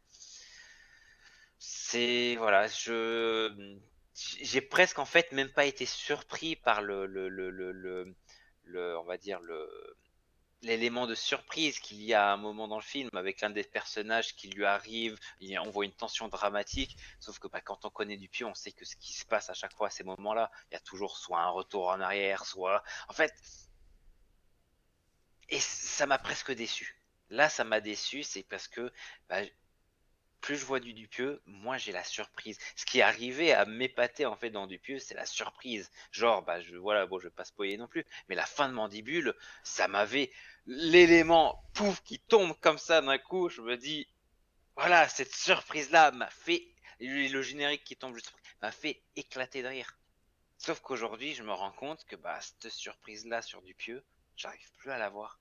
Cet éclat de rire parce que j'ai vraiment un élément de surprise, je n'arrive plus à la voir. Mais bon, après, voilà, il y a de bonnes idées, comme je dis, la différence fiction réelle avec, bon, ça parle aussi du monde du cinéma. Je trouve ce billet trop fainéant. Il ferait mieux de sortir moins de films, mais de les travailler un peu plus. Je suis d'accord avec Marion. Je suis entièrement d'accord avec Marion. C'est que et je l'ai vu dans Dali, hein. Dans Dali, ça a été le reproche que j'ai fait, que c'était trop brouillon. Et en fait, on retrouve trop les idées qu'il a dans les autres films, qu'il a eu dans les autres films, tout mélangé, tout remis en vrac. Et en fait, bah, ça en fait. C'est un film trop brouillon, en fait. Et là, c'est pareil. Il y a plein de bonnes idées en général, mais vu que c'est tout mélangé dans des idées qu'il a repris à droite à gauche de ses anciens films, bah, il n'y a plus l'élément de surprise, il y a plus, c'est pas assez travaillé en fait, et on a vraiment ce sentiment de pas assez travailler. Ça devrait pouvoir nous amener plus loin un film de Dupieux. Et là, bah, en fait, il se contente du minimum syndical. Sauf que le minimum syndical, bah, c'est correct, c'est-à-dire, on passe pas un mauvais moment, contrairement à Dali, là, j'ai pas passé un mauvais moment. Mais j'ai eu mon sentiment de pas assez, voilà. Ça aurait pu aller plus loin, ça aurait pu, même à la fin, hein, finalement, il se passe quelque chose à un personnage à la fin, donc il y a eu l'élément dramatique, a été inversé, et après il y a de nouveau un élément dramatique à la fin. Même à ce moment-là, bah, en fait, il n'y a plus de surprise. Il y a pas de surprise, il n'y a pas de déception. Par contre, autre chose que j'ai bien aimé quand même, je vais finir là-dessus. Il y a, parce qu'en fait, il mélange fiction réelle, et en fait, pour faire finir son monde fictif, en fait, il y a un travelling arrière sur un rail, et en fait, donc sur un énorme champ, et ça fait ça défile comme un générique. J'ai trouvé cette idée géniale. Par contre, il a fallu un nombre incroyable de rails, mais j'ai trouvé l'idée incroyable. Et ce qui m'a fait en plus rire, c'est qu'après, bon, forcément, je reste dans le générique et tout ça. Et à la fin, en fait, je vois dans les remerciements le loueur de rails. En fait, ça m'a fait éclater rire parce que je me suis dit, pour faire justement ça, le nombre de rails qu'il a fallu. Voilà. Ça m'a fait rire, voilà, comme quoi on peut même rigoler du Dupieux dans le générique. Mais il y a eu une super idée, juste voilà, c'est faire un faux générique avec du travelling sur un rail. Voilà, super idée, j'ai adoré. Voilà, il y a quand même des choses surprenantes, mais ça devrait aller plus loin en fait. Et je reste sur ma faim et j'ai peur, hein, j'ai peur de ne plus retrouver cette surprise, voilà. Bah, le dernier bon film de Dupieux que j'ai vu, c'est Yannick, parce que bah même s'il y avait moins, on va dire, de rire, de surprise, en fait, il y avait surtout ce côté humain, émotionnel, qui était très travaillé, qui apportait quelque chose en plus qu'on voit peu chez Dupieux. Et là, bah, si on n'a pas l'émotionnel, si on n'a pas la surprise, parce que son amour absurde a besoin aussi de sa surprise. Parce qu'au bout d'un moment, l'absurde, bah, c'est juste absurde, quoi. Si tu crées pas quelque chose, en fait, en fait, il manque un thème. Je trouve que depuis un certain moment, Dupieux, il y manque qu'un thème. Enfin, il l'a, parce que là, bon, c'est plus ou moins le fictif et le réel dans le monde du cinéma. Comme dans Dali, bon, il avait son thème sur l'art, qu'est-ce que Dali, Mais en fait, même s'il a un thème, je pense qu'il le maîtrise pas. Il le maîtrise pas ce thème et du coup il peut pas aller assez loin là-dessus et du coup il nous manque quelque chose. Voilà, je pense. Et du coup, voilà, pour qu'il le maîtrise, il devrait se laisser peut-être plus de temps dans les films.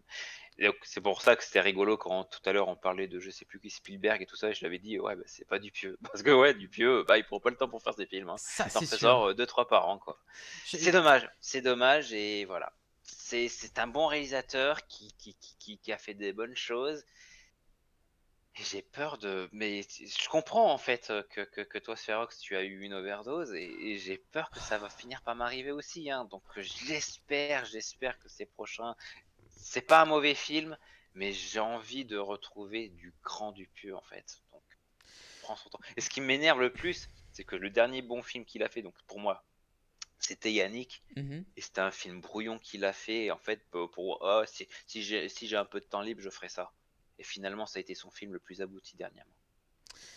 Ah, en fait, pour Comme moi. quoi. Alors pour moi, je suis d'accord sur le fait que Quentin, il fait beaucoup trop de films. En fait, j'ai l'impression que c'est. Il est dans un laboratoire, il a dit et si je faisais ça? Et si je faisais ça? Est-ce que je le teste avant? Ah non, voilà. Vu que ça a marché pour d'autres choses, allez, voilà. Mais j'ai l'impression qu'il a été que c'est. Il y en a qui disent soit c'est un génie, soit c'est un idiot. Pour ma part, il se repose sur ses acquis. Alors que, voilà, qu'il a été vraiment connu, en fait, pour ma part, peut-être que je me trompe, hein, il a été connu après, vraiment, pendant le Covid, enfin en tout cas la réouverture des cinémas pendant le Covid, entre guillemets, avec La Mouche qui, pour moi, La Mouche est son meilleur court-métrage, parce que c'est là où j'ai... Mandibule, pas la mouche. La Mouche, pardon. Cronenberg, pardon, excuse-moi. Mais La Mouche, que je trouve... Alors, même si c'est son film le plus simple, mais parce que l'humour pas le macho. Et là, en fait, j'ai l'impression que plus il fait de films, plus il arrive à avoir du monde, en fait. Et je trouve ça sidérant de voir... En fait, c'est du film qu'on ne voit quasiment jamais au cinéma. Alors, c'est bien de voir différentes choses. Il n'y a pas de problème. Mais là, j'ai l'impression que il fait des crash tests. Bon, il goûte... ça a l'air cool, mais je vais pas le faire voir à tout le monde. Pour moi, je décide que ça marche. Donc du coup, pour moi, je décide de vendre tel quel. J'ai l'impression qu'il vend ses gâteaux sans le goûter. C'est exactement ce que ces films enfin voilà, me raconte. C'est j'ai des idées. Là, je vais tout mélanger et je vais faire un film. Oh, et on va voir si ça marche. Et même si ça marche pas critiquement, et ben signé Dupieux, je fais encore des bons chiffres. Et encore là, le deuxième acte, c'est encore son film qui bat des records, enfin des records entre guillemets. Moi, ça me dépasse. Ça me dépasse qu'il n'y ait pas encore sa revers de médaille, quoi. Je comprends qu'il fasse autant distribuer dans les salles avec des films comme ça. Il doit avoir plein de potes dans le cinéma. Ah, mais oui! Mais je pense que il est bankable. Genre, par exemple, pour différents. Genre, par exemple, il y avait quoi? Oui, il arrive à bien s'entourer. Par exemple, là, regardez les têtes d'affiche qu'il a. C'est vraiment bien. Il a eu des révélations de l'année. Enfin, il arrive à bien s'entourer et avoir une super distribution. Je pense que c'est une question d'influence. Parce qu'on dit, ouais, mais c'est pas grave si critiquement c'est pas ouf. Putain, il a réussi, il a tellement d'influence ce mec, qu'il a réussi à mettre son film en avant-première à Cannes. Ouais. À Cannes, putain. Alors que bon, les critiques étaient pas du tout dithyrambiques, hein. C'était 3/4 des personnes que j'ai vu la critique, c'était vraiment pas ouf, c'était pas incroyable. Il y en a peut-être un seul voire deux qui ont vraiment aimé Sawyer, voilà. Voilà, je vais pas dire du mal ou du bien du film, mais ça m'étonne même pas des critiques, ça m'étonne pas que c'est un brouillon. ce mec, elle vend des brouillons. Et il dit, advienne qui pourra. Et comme ça, je peux mettre des films, faire des films. Il en fait combien par an? 2? Et oui, 2 par an. Waouh, c'est énorme! Et après, on peut dire, oui, bah, en fait, il engage un pour faire l'autre mieux. Mais j'ai même pas l'impression que ça soit, parce que techniquement, Yannick était son film gâché et Dali son film travaillé, et c'est pas du tout l'impression que ça a donné. C'est vraiment en fait que bah, il fait pas la même chose. Moi, je trouve que Yannick, par exemple, le côté émotionnel qu'il a tenté dans Yannick et qui a réussi, il l'a réussi parce qu'il a tenté le côté émotionnel dans Incroyable mais vrai 1 an plus tôt, et moins bien réussi, même si j'ai adoré le côté émotionnel avec la fin, avec Alain Chabat. Il y avait le côté émotionnel qui a été apporté, c'était intéressant dans Incroyable mais ça allait pas assez loin. Et là, tu sens que c'était du brouillon. Et qui finalement a été ultra maîtrisé dans Yannick, avec une fin incroyable. Et en fait, c'est là où ça me gêne, c'est ça, on a l'impression que il maîtrise pas son sujet, donc du coup, ce qu'il va faire 1 ou 2 films ou disant, bah de toute façon, ça va être un brouillon, de toute façon, c'est pas grave, même si je vais avoir 1 ou 2 idées originales, ça va vendre quand même, les gens seront contents, les critiques m'aiment bien, donc hop, ça va passer. Mais en fait, un travail, c'est pas ça. Voilà, moi je suis presque déçu parce que, en fait, c'est ça, on va en faire une overdose. Et j'aurais aimé que pour qu'il fasse Yannick, il passe, bon, même si Incroyable mais vrai était sympathique, qu'il passe pas forcément sur un Incroyable mais vrai.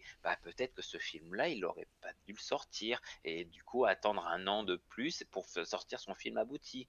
Que je sais pas, là, je sais pas, en fait. Le temps de Mandibule me manque, tu vois, c'est Oui, ça, mais tu je parles suis de Mandibule, d'accord. voilà. Fumer fait tousser, en fait, c'est J'ai simple, pas on voit aimé. qu'il avait plein d'idées de films, il savait pas quoi faire, il a fait un mélange de tout. Ça en fait pas un mauvais film, Fumer fait tousser, j'ai adoré. Mais tu sens que ça aurait dû être un film plus abouti à part, mais qu'il a pas su faire le travail pour savoir comment lier tout ça. Donc il l'a pas lié. Il en a fait ce goubi-boulga, je sais plus comment on dit. Et je suis déçu en fait. Plus j'avance dans Voir du Pieux, plus je suis déçu parce que j'aimerais pouvoir dire que ça a été mon coup de cœur de l'année, comme ça a été dans certains de ses films. Et là, je commence à... Voilà, je veux Dupieux au sommet. Et là, Dupieux, par exemple, c'était sympathique, mais je le mettrai pas C'est sûr que ce sera pas un film qui sera dans mon top. Parce que, Rejoins-moi dans le côté obscur, John. c'est un film oubliable. C'est-à-dire, j'ai passé un bon moment, il va pas me marquer. C'est dommage. Aïe. Mais grave, l'ouverture de Cannes, ça m'a tellement déçu. Ils auraient sûrement dû mettre les Leroy en ouverture. Mais oui! Mais tellement! Mais putain, mais oui! Ça y est, elle est dans la propagande, elle aussi. Voilà! allez voir! Tu l'as corrompu. Yeah! Mais voilà, Là, attends. Attends, c'était quand son dernier film? C'était Dali, c'était au mois de février. Là, il revient... c'est en mois de mai et là il va ressortir, je crois, encore avec un peu de chance, il va ressortir un 3e film cette année. Ça m'étonnerait même pas. Calme-toi. Après Cannes, tu as Bruno Dumont qui fait des films pas dingues. J'ai 1915, sans doute son meilleur. La Loot qui sont expérimentaux, mais personnellement pas dingues. Donc voir des films de Dupieux projetés au festival, pas trop surpris. Ouais. Peut-être, mais bon, après je m'y connais pas en vieux film. C'est pour ça que le truc rétro, faudrait qu'on s'y mette un peu plus. Mais bref, mais du coup voilà, Je suis en train de regarder les films les mieux notés de Dupieux, c'est Yannick et Réalité. Pour moi, c'est ces 2 films les plus aboutis.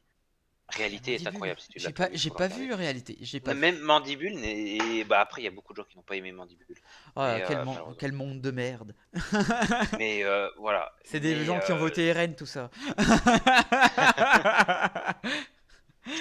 Mais franchement, voilà, on a cette impression qu'il stagne en fait. C'est ça qu'il. Il stagne. Il est conforté dans sa stagnation, voilà. On parlait tout à l'heure de Spielberg. Spielberg, on a l'impression qu'à chaque fois, il tente des choses, il innove. Et ça, il a combien d'années de carrière? Ah putain, Spielberg, il en a une quarantaine, hein. Il a plus de 40 ans. Dupieux à 23 ans de carrière, 20-23 ans de carrière, bah, je suis désolé, c'est pas. Bah, il s'innove pas trop. En fait, je suis en train de. Et c'est malheureux, parce que il a des idées, mais je suis en train de me demander s'il a. Malheureusement. Bon, je suis qui pour dire ça, parce que voilà, moi je fais pas de cinéma, mais je commence à me demander s'il a réellement le potentiel pour exploiter ce talent en fait. Et je pense que bah finalement peut-être que Dupieux c'est voilà, peut-être qu'il doit mieux s'entourer. Tu sais que tu compares Monsieur Tonton Spielberg à Quentin Gachy-Dupieux. Enfin bref, ça va, je fais des pics, mais voilà, on peut pas comparer une Twingo à une Ferrari, hein, je suis désolé. Oui, mais voilà, mais c'est pour comparer le fait que bah oui. Bah, même les plus grands ont leur carrière parce qu'ils se réinventent. Bah, si tu fais toujours la même sauce, bah, au bout d'un moment, bah, elle devient fade. Hein. Ah, ça complète. Ah, ça, je te le fais pas dire. Mais bon, bref, voilà, on en verra. Mais je pense que à force qu'il touche à tout, peut-être que les gens vont lui dire que bah mets-toi dans un truc qui te plaît vraiment. Voilà, et dose bien. Enfin bref, voilà. Bref, messieurs, dames. Enfin, je crois qu'on en a fini, hein, moi que je voulais rajouter quelque chose sur le deuxième acte. Moi non, voilà. Je pense que Quentin Dupieux, pour faire autant de films, il aime juste l'argent. Ah, il aime l'argent ou alors la boîte de production c'est McDo et la WWE. Je pense que c'est quand même mieux. Hein. Ah, peut-être. Je n'ai pas vu le film, mais étant en littérature, il est proche de ce que faisait en théâtre. Oui, des pièces dites courtes comme L'île des esclaves, qu'il insérait des grosses stratégies classiques à une comédie. Là, c'est du divertissement, des films courts et ça ouvre au festival, ça en fait sens. Alors, ça fait sens, sauf que le théâtre est différent des films. Voilà, c'est pas la même proposition. Il y a des choses. Voilà, la littérature, ça met en base, c'est une base pour le cinéma et vice versa, plus la littérature pour le cinéma. Là, oui. Effectivement, mais non, c'est pas la même chose. C'est pas. Pour parler d'un film court qui s'inspire du théâtre et qui est incroyable, Asteroid City, on en avait parlé. Ah ouais, Asteroid City. Ça... Et en fait, voilà, on peut faire ça. Bon, oui. Après, Asteroid City, c'est pas de l'humour absurde non plus. Voilà, on peut faire ça en fait dans le cinéma, ça se fait très bien. Mais Asteroid City est un film très travaillé, on sent la différence. Asteroid City, je vais m'en rappeler toute ma vie. Là, bah, Dupieux, je commence à me dire, bah non en fait. Et je pense qu'en fait, il a ce potentiel d'y arriver, mais est-ce qu'il a le talent de le pousser? Et voilà, alors, c'est la différence potentiel-talent. Voilà, Wes Anderson, forcément, lui, il avait le potentiel et le talent. Il a le talent, mais il le gâche. Bref. Ouais, c'est... Alors, et puis, c'est pas parce que c'est court, mais parce que le film n'est pas intéressant. Ah oui, effectivement. Alors, sur ce, on va aller sur la dernière critique. Et non, ce n'est pas un film, mais une série. On va vous parler de X-Men 97. Et c'est parti pour la bande-annonce.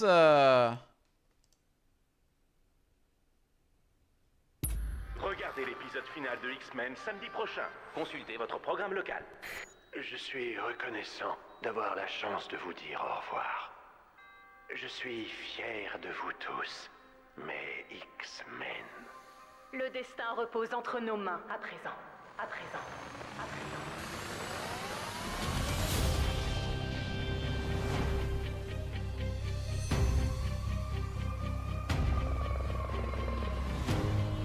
On doit rester vigilant. Le professeur croyait en une coexistence entre humains et mutants. Même si les ténèbres s'abattent sur nous, notre confiance mutuelle doit rester intacte.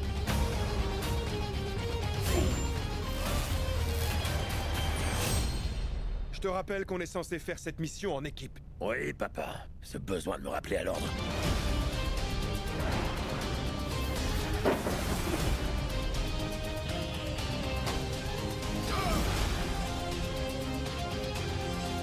A-t-il tour?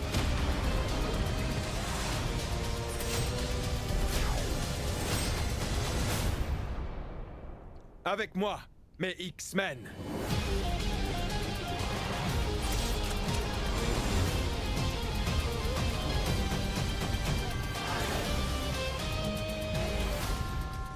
Magneto. Voici le testament de Charles Xavier contenant ses dernières volontés. Tout ce qu'il a construit durant sa vie est maintenant à moi. Ah là là là là, on me l'a tellement demandé, on m'a dit « Sphérox, ça serait bien que tu fasses X-Men et tout. » Ben écoute, pas de problème, je suis là. Voilà, bonjour à toi, bonsoir, Pawa, comment estás de la casa? Alors, qu'est-ce que j'ai oublié? Non, c'est bon, voilà. Alors, le synopsis. Après la mort de Charles Xavier, les X-Men luttent toujours pour sauvegarder un monde qui les méprise et les redoute. Mais ils vont devoir affronter une menace bien plus grande que les Sentinelles. Alors, nous sommes... Alors, moi et John, on l'a vu. John un peu moins parce que ça l'a saoulé, autant qu'un Dupieux. Mais je vais pour une fois, ne pas être l'avocat du diable. Alors pour ma part, X-Men, j'aurais préféré une suite à X-Men Evolution, qui, alors... C'est sympa X-Men Evolution. Ah, X-Men Evolution, qu'est-ce que c'est bien! Mais impossible de le voir tel quel, il faut que je paye pour le voir. Je ne dis pas que le film lui-même, ou bien ou non, je n'ai pas vu, je ne pourrais pas dire, mais il est décidé d'ouvrir un festival avec, ils ont des raisons discutables, bien sûr. Ah, mais je suis bien d'accord, Copinage. Voilà. Donc du coup, X-Men 97 reprend vraiment quelques temps, quelques semaines, quelques mois après la disparition de Charles Xavier. Et donc du coup, que dire de cette nouvelle série du Disney+. Eh bien, de mon côté, j'ai vraiment adoré cette série. Vraiment, des épisodes de une demi-heure. Oh, fais pas cette tête là, John. Oh, fais pas cette tête. Hein. J'ai adoré cette série. Pourquoi déjà un épisode ça fait une demi-heure. C'est une petite pépite. Alors il y en a qui ont réussi à... Enfin, j'ai eu la chance de pas me spoil ou très peu me spoil. Voilà, parce que... voilà. Sur des épisodes qui font 30 minutes. Donc 30 minutes, il y en avait pendant 9 semaines. Voilà, il y avait les deux premiers épisodes, je crois... Si je me trompe pas, 2 premiers épisodes en libre access Disney+, et ensuite sur les 9 semaines après, c'était la suivante. J'ai eu la chance de regarder ça en 2 semaines, voilà. Je me suis pas trop mouillé, pas trop fait spoil et tout. Et franchement, quelle claque. Franchement, de revisiter... Alors, je dis revisiter, de vous remettre d'aplomb une vieille série des années 90...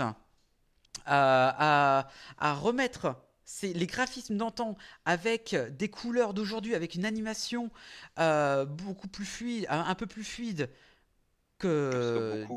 Voilà, alors un peu plus fluide, mais tout en ayant le même style des années 90, c'est vraiment bien joué de leur part et c'est vraiment bien. Alors au-delà de l'animation que je recommande d'ailleurs, peut-être que ils vont se dire tiens, X-Men 97, on fait aussi bien que...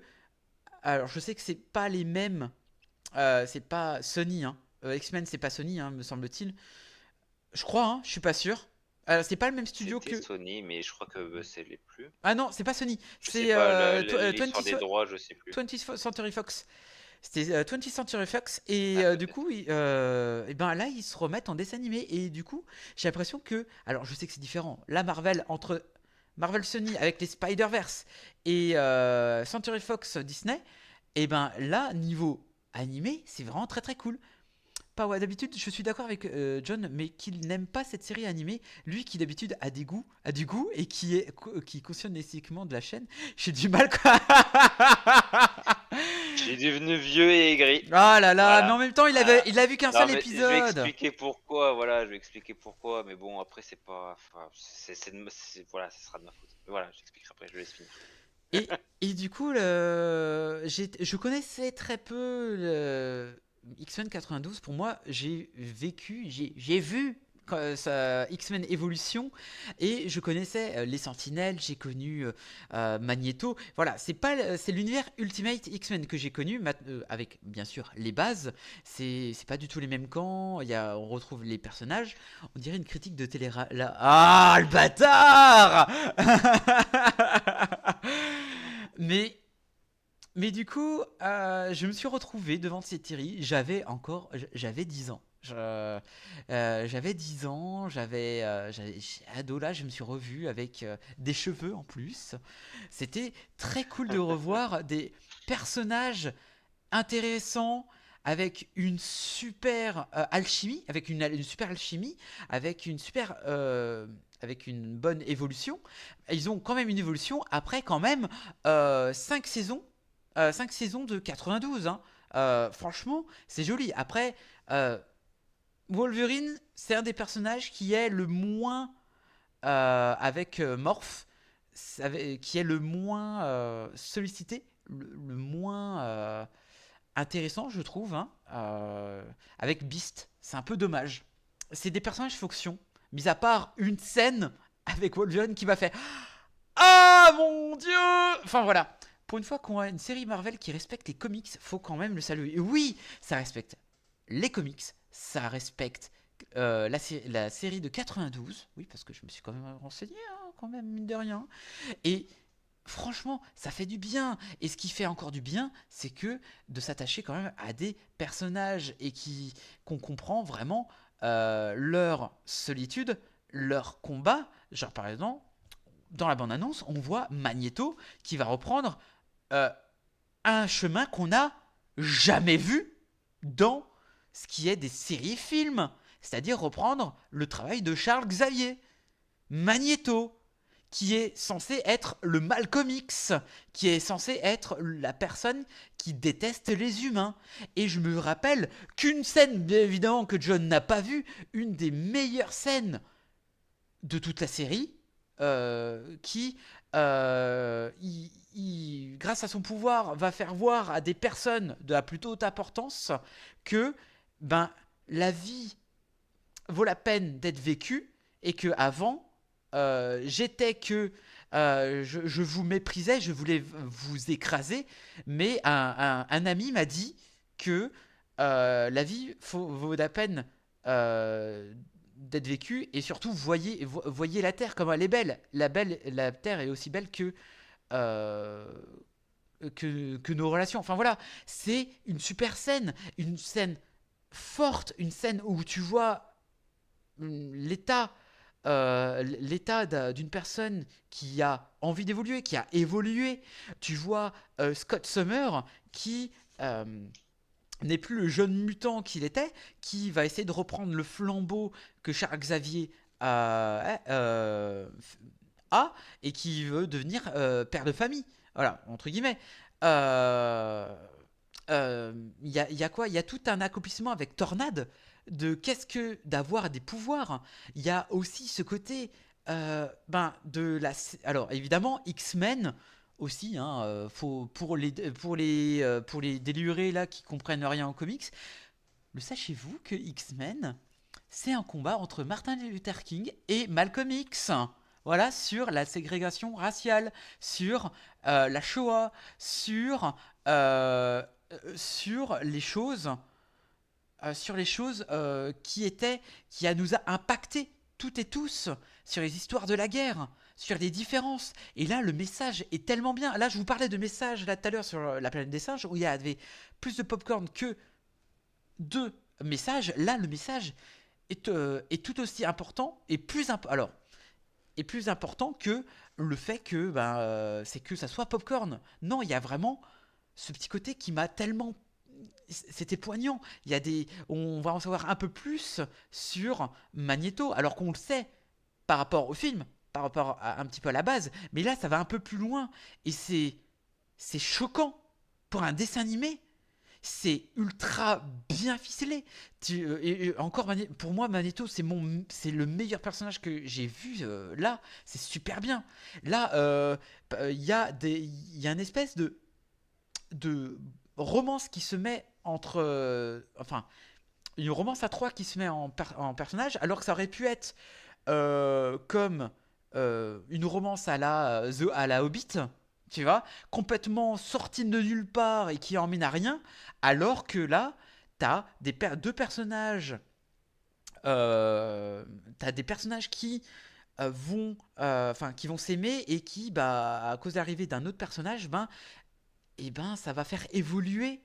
Ça va pas pour dire oh mon Dieu je t'aime mais en fait j'en aime un autre. Non, c'est pas que ça. C'est aussi par rapport au ressenti, par rapport à qu'est-ce que l'amour et qu'est-ce que évidemment ce personnage-là a comme connotation le sida.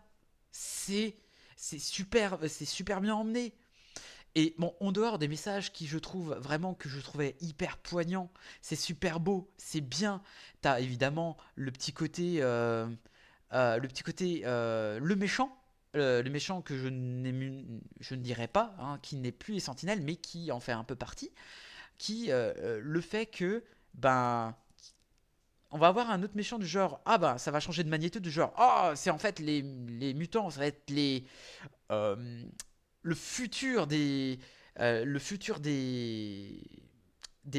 l'homme, et là on va avoir le futur des mutants. Voilà, j'en dirai pas trop, mais c'est super bien emmené. Voilà. Après, le méchant, il est beaucoup plus popcorn. Voilà, il emmène vraiment ce côté menace qu'il y a, mais voilà, il faut bien une menace fictive, quelque chose qui peut associer le message pour réunir tous les mutants, entre guillemets, contre cette menace qui risque de briser à la fois l'humain et les mutants. C'est super bien emmené. Ce message qu'on a perdu par rapport au film, par rapport aux années, genre par exemple Dark Phoenix ou même Apocalypse. Faudrait que je me remette à Apocalypse parce que j'avais bien aimé. Désolé. Si c'était à l'époque, peut-être que voilà. C'est peut-être pas à rapport à la scène de Quicksilver, peut-être. Je ne sais pas. Voilà. Mais du coup, voilà, j'ai été vraiment surpris par cette animation qui garde vraiment cette base des comics, de comics animés, si on peut dire ça ainsi, et que ce qui est intéressant, c'est que on voit que c'est un univers partagé. C'est X-Men est un univers partagé où on voit quand même différents des têtes connues, genre des Iron Man, des Captain America, des Spider-Man 92, qui, franchement, ça me fait trop plaisir de le revoir. J'ai dit putain, ça veut dire que si, et je l'avais mis sur Twitter, j'ai dit mais bordel, si on a une telle série avec une super animation, avec des personnages, une relation aussi bien marquée, faites-nous une suite à Batman. Oui, à Batman, oui, c'est d'ici. Mais vous en êtes capable de faire des suites à Spider-Man 92 ou à d'autres dessins animés où on a été biberonnés. C'était vachement bien, faites-nous ça. J'étais ultra... Alors, c'est con, même si, évidemment, c'est un clin d'œil. On revoit d'autres personnes... quand j'ai revu Spider-Man... Enfin... Batman... j'en veux à Batman. À Spider-Man... putain, j'ai dit, mais oui. Mais il y a tellement moyen. Donc, il y a tellement moyen que Marvel diminue. J'espère, s'il te plaît, Bob Iger fait quelque chose. Je sais pas. Kevin Feige fait quelque chose. Allez plus sur l'innovation en termes de dessin animé, d'animation, que plutôt sur des films complètement ratés. Ce que vous faites là, vous avez aucune imagination. Là, il y a quelque chose. Là, il y a de l'envie. Là, il y a du jeu. On veut les 3 points, comme diraient les entraîneurs. Pardon. Donc voilà, et en plus, on a parlé avec Romana Dodici. Vous pouvez le revoir, l'interview de dimanche. Hein, voilà. Et franchement, pour les gens qui ne connaissent pas la série, le premier épisode, c'est les bases. C'est une intro, John. Tu te calmes. Voilà. C'est une intro. Je te prierai de regarder. Que j'ai pas aimé. Voilà, c'est pour ça. Mais laisse-lui le temps. Laisse-lui le temps. C'est pour les gens. Alors que dans le deuxième épisode, c'est incroyable. Je connais les 3 coquillages, mais pas les 3 points. Tu sors. Je connais aussi les 3 coquillages. Mais bon, pareil, on connaît tous les 3 coquillages. Je l'espère. S'il vous plaît. J'espère. On n'est pas si vieux que ça. S'il vous plaît. Donc du coup, qu'est-ce que je peux dire d'autre? C'est vraiment, cette série, c'est l'espoir même ou une espèce de porte de sortie que Marvel tourne en rond depuis Endgame. Ouais, il faut le dire, hein, on le répète jamais assez. Mais allez voir, c'est vraiment très très bien. T'as des scènes, je revois encore des scènes, genre évidemment l'épisode 5 qui est... Waouh! Shiganshi sur...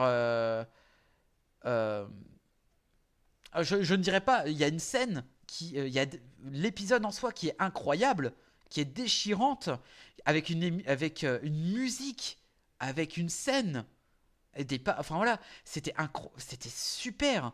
Et évidemment, on utilise vraiment la saison 2 comme toujours, avec l'arrivée des méchants, avec enfin, entre le passé et le futur, c'est génial, c'est super bien, et j'espère que ça va être aussi quali que la première saison. C'est tout ce que je peux vous dire, oui, voilà. En tout cas, voilà. Je vous conseille d'aller le voir si vous avez Disney+, et voilà, c'est génial. Et par la même occasion de vous refaire les X-Men 92, si vous avez eu le temps, bien entendu. Voilà. Peut-être plus de passion car attends, moins les séries animées créatives. Oui, la créativité est plus libre, effectivement. C'est pour ça. Donc attendez-vous à peut-être des projets, à des meilleurs projets que ça, et surtout que la seconde saison est en préparation. Donc à dans 2 ans. Voilà. Voilà. Donc John. Ouais. Bah moi je vais vous dire pourquoi j'ai pas aimé en fait, tout simplement. Parce que je pensais être le public visé, je ne le suis pas. Bah en fait voilà, c'est simple. Moi j'ai littéralement grandi avec la série de 92, avec X-Men 92, Spider-Man 92. Bah littéralement, voilà. Je suis censé être le public qui a envie justement de retrouver la nostalgie de l'animation de l'époque et tout. Comme tu l'as très bien dit, hey, ils ont gardé le style de l'époque et tout ça. Sauf que je vis aussi dans mon temps, hein, c'est-à-dire que j'ai vu des Arcane, j'ai vu des Oui, séries d'animation incroyables de maintenant. Et quand je vois X-Men, cet X-Men-là, je me dis que pourquoi en fait on s'en fout de la nostalgie? On veut de la belle animation incroyable qui nous en mette plein la vue, Et en fait, à un moment, tu as même dit l'animation fluide, ça fait longtemps. Et franchement, hein, j'ai beau être vieux, j'ai beau être. Voilà, c'est pas parce que je suis un vieux aigri que je dis que c'était mieux avant. Hein. Je reconnais que les cartoons avant avaient une animation dégueulasse. Il n'y avait pas de budget, il n'y avait pas de moyens. Je le comprends, c'était normal. On en avait besoin de ce côté cheap. Oh, mais par contre, aujourd'hui, c'est pas Disney qui vont nous dire qu'ils n'ont pas les moyens. Hein. Donc le côté cheap de Disney, c'est nostalgique. Oui, non, c'est pas nostalgique en fait. Moi, ça m'a je donne l'écrit original. C'est le titre originel. Non, mais franchement, déjà voilà, esthétiquement, ça m'a déçu. J'ai pas voilà. Après, c'est du X-Men quoi. Le premier épisode, en fait, je m'attendais tellement, mais tellement, et j'avais pas vu la bande-annonce, j'avais rien vu, je me suis pas fait spoiler. Et en fait, quand je vois ce qui arrive, que Scott il commence à dire ouais, je sais pas si je vais reprendre, nanana, je me suis dit il y a tellement Magneto qui va débarquer, qui va dire c'est moi qui prends le tout. Et boum, c'est ce qui arrive. Et en fait, pourquoi j'ai pas eu cette surprise? En fait, X-Men, ça a combien d'années maintenant? Ça a plus de 50 ans, 70 ans avec les comics et tout ça. Je suis pas sûr, mais soit. C'est tellement vieux X-Men, mais tellement, j'ai lu tellement de comics, j'ai vu tellement de séries différentes, de films différents, en fait, j'ai une overdose. Donc si tu me proposes pas autre chose que la nostalgie, pour moi c'est un Jurassic World. Je suis désolé. Peut-être que les nouvelles générations vont aimer, Mais en fait, les personnes comme moi, sont un peu mis à la touche. Et c'est peut-être normal en fait. Et c'est là où je me rends compte, je ne suis plus le public visé. Pour moi, ça. Il y avait Marion à côté de moi, je pense qu'elle peut témoigner si elle est encore là. À chaque fois que j'entendais un dialogue, je me disais, oh, mais c'est une niaiserie aujourd'hui, on écrit tellement mieux quand même, mais oh. Et j'aurais pu faire tout l'épisode 1, littéralement. On m'aurait dit, vas-y, fais un épisode comme ça à l'arrache d'une suite pour X-Men. J'aurais écrit exactement la même chose. Mais vraiment, si j'avais encore la mentalité de 12 ans, j'ai eu l'impression de voir un épisode de Charge d'épée. Oh, t'es dur. Oh, t'es dur. Non, c'est pas dur. Allez, je te jure que c'est pas dur, là. Ah. Il y a un moment... Et pourtant, je veux dire... voilà. Je suis peut-être vieux. J'ai pas beaucoup de temps libre, donc une série, il faut du temps libre, et voilà, c'est ça le truc aussi qu'il faut pas oublier. Voir des séries aujourd'hui, il faut du temps libre. Avec toute la qualité qu'il y a autour, en fait, je suis désolé, et c'est le même problème, je sais plus ce qu'on avait parlé il y a pas longtemps de Disney, j'avais dit la même chose, mais en fait, Disney fait du travail de fainéant. Et là, je suis désolé, c'est fainéant. J'ai regardé le premier épisode, j'étais en colère. Au lieu de m'attirer dans le projet, ils ont réussi à me mettre en colère. J'ai plus voulu voir la suite. Oh là là. Peut-être, hein, peut-être que je regretterai. Non, parce que l'animation est dégueulasse. Je peux même pas regretter. On peut pas me dire que l'animation est jolie. Je suis désolé avec ce qu'on fait maintenant. Elle est dégueulasse, justement, elle est pas fluide. Les combats sont dégueulasses. Dans ce cas-là, si c'est pour faire des trucs hachés comme ça, autant lire le comics. Les comics sont incroyables en ce moment. Donc non. Non. Même encore aujourd'hui, les comics sont incroyables. Alors pourquoi est-ce qu'on va faire de l'animation hachée comme ça? Non. Ah, j'ai vu des mecs en extase, c'est limite la branlette intellectuelle là. Oh, regardez, incroyable ce qu'ils ont fait avec les pouvoirs dans cette série, machin, tout ça. Oh, les mecs, à côté, vous avez le Spider-Man New Generation. Vous vous rendez compte de la qualité de ce qu'ils font avec les pouvoirs de... C'est pas la même chose. Disney. Alors oui, mais Disney, alors pas content, John. Alors, et je vais reprendre les termes de Power. C'est un parti pris graphique. Sinon, ils auraient appelé ça X-Men 2024. C'est comme South Park l'animation mais ils ont le droit de faire le parti. Alors, c'est-à-dire le style graphique, l'art design, qu'ils le gardent dans ce style-là, c'est incroyable, c'est très beau. Moi, je dis pas que c'est pas joli. L'animation saccadé comme ça à l'ancienne, je suis désolé, ça m'arrache les yeux.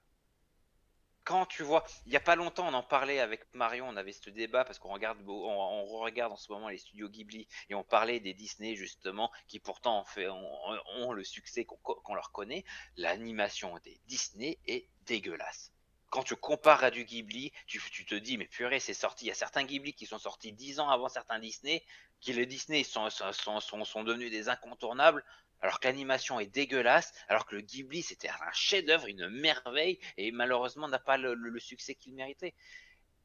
Quand ça fait 70 ans qu'au Japon, ils font mieux pour moins cher, mais pourquoi on a ça? Je suis désolé, il y a un moment, il faut que les États-Unis se réveillent. Et je suis désolé. En France, on s'est réveillé. C'est pour ça qu'on arrive à faire du Arcane.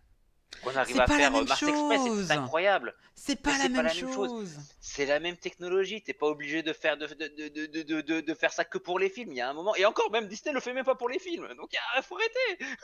C'est des fainéants. Je suis désolé. Avec l'argent qu'ils ont, la production qu'ils ont, le talent qu'ils sont censés avoir, je suis désolé, un manga lambda, une série animée lambda en ce moment fait mieux. Alors, fait mieux. Je suis désolé. Bon, je suis pas d'accord. Là, pour ma part, c'était un parti pris et graphique pour faire vraiment une suite. Sinon, ils auraient fait une autre série.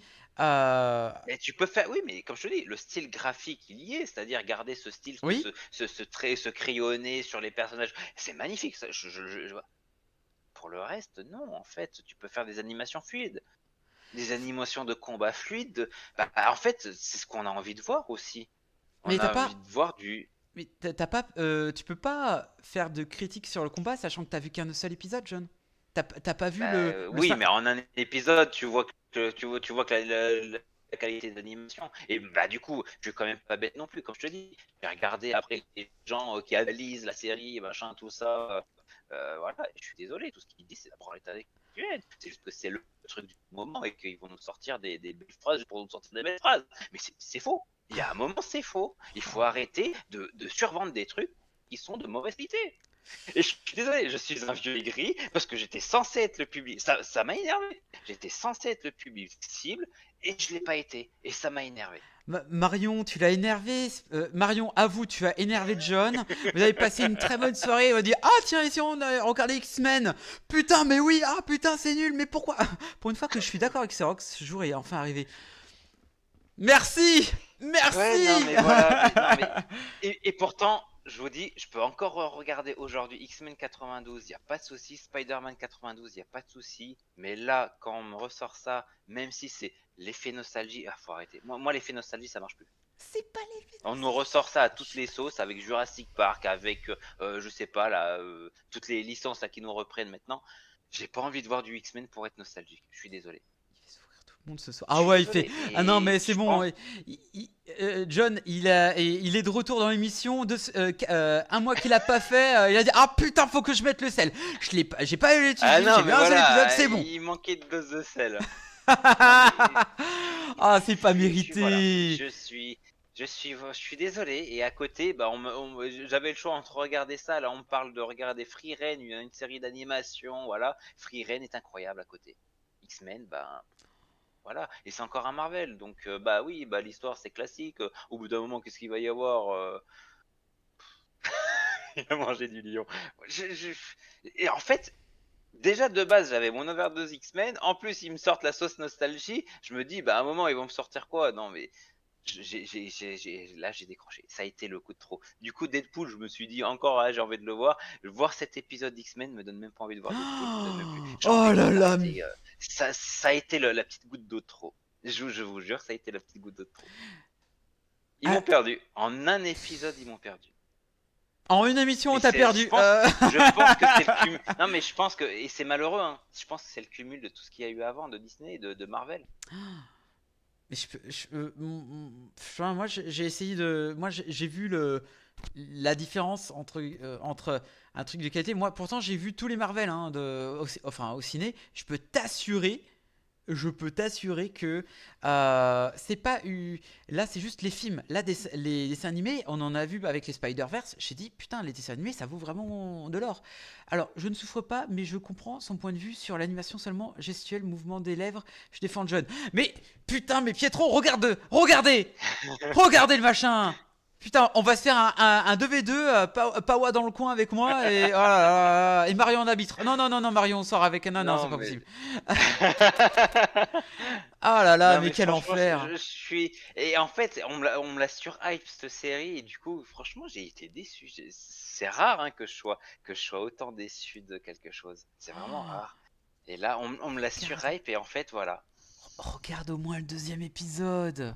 Mais je peux le regarder, mais ça va me faire la même chose. C'est comme l'Attaque des Titans. Tout le monde a essayé de me le survendre, ce machin de merde aussi. Je l'ai lu 3 fois le bouquin en me disant non, mais il y a un moment, faut le mettre. Alors, je retourne ce que j'avais dit. Regardez ça. Ah là là. Voilà. C'est désastreux, John. C'est désastreux. Tout ça pour avoir des vues, quoi.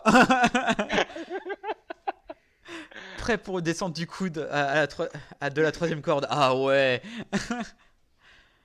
Non mais voilà et encore je sais pas. Non mais là il est en train de il est en train de se faire son Durandal là. Il est en train non mais pour info sinon en ce moment ce qui est en train parce que tu l'as mentionné plusieurs fois, ils sont en train de refaire un Batman The Animation. Ah, c'est officiel ça? J'avais cru comprendre que c'était officiel donc voilà. Donc, en tout cas, c'était en pré-production. Donc, pré-production, ça veut dire qu'ils sont en train de préparer le produit, tout ça. D'accord, ok. Après, peut-être que ça sortira pas, hein, peut-être que ça peut être annulé.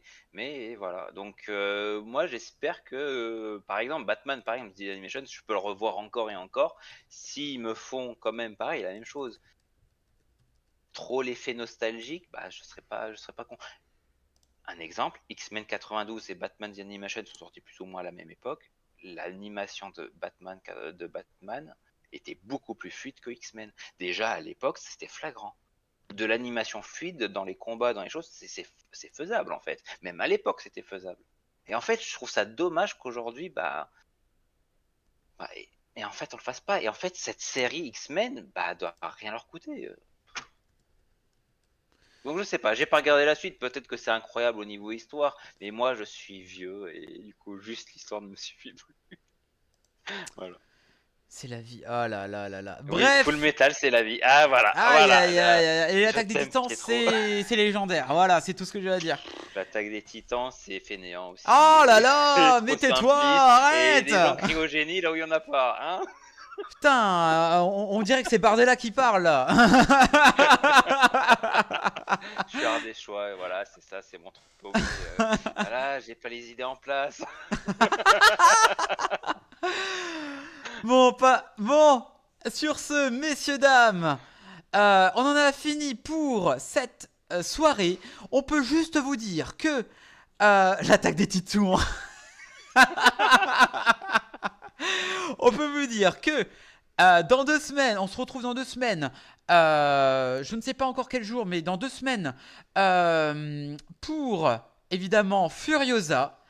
En tout cas, en film. Et en rétro, on va faire 28 jours plus tard. Je crois que c'est 28 jours plus tard. Voilà. Oui. Donc, accrochez vos baskets. Je sais pas accroché à la SNK saison 1 a été... Oh là là. Allez. Je le comprends. Ah là là là là. Qu'est-ce qu'il faut... Même Seven a aimé. C'est honteux. Bref, sur ce, on se retrouve dimanche pour la suite de Pokémon... Knock the Challenge, voilà, en espérant de pas tout perdre. Et dans 2 semaines pas pour... perdre au début, quoi. Chut, tu te tais. Chut, je ne veux pas t'entendre.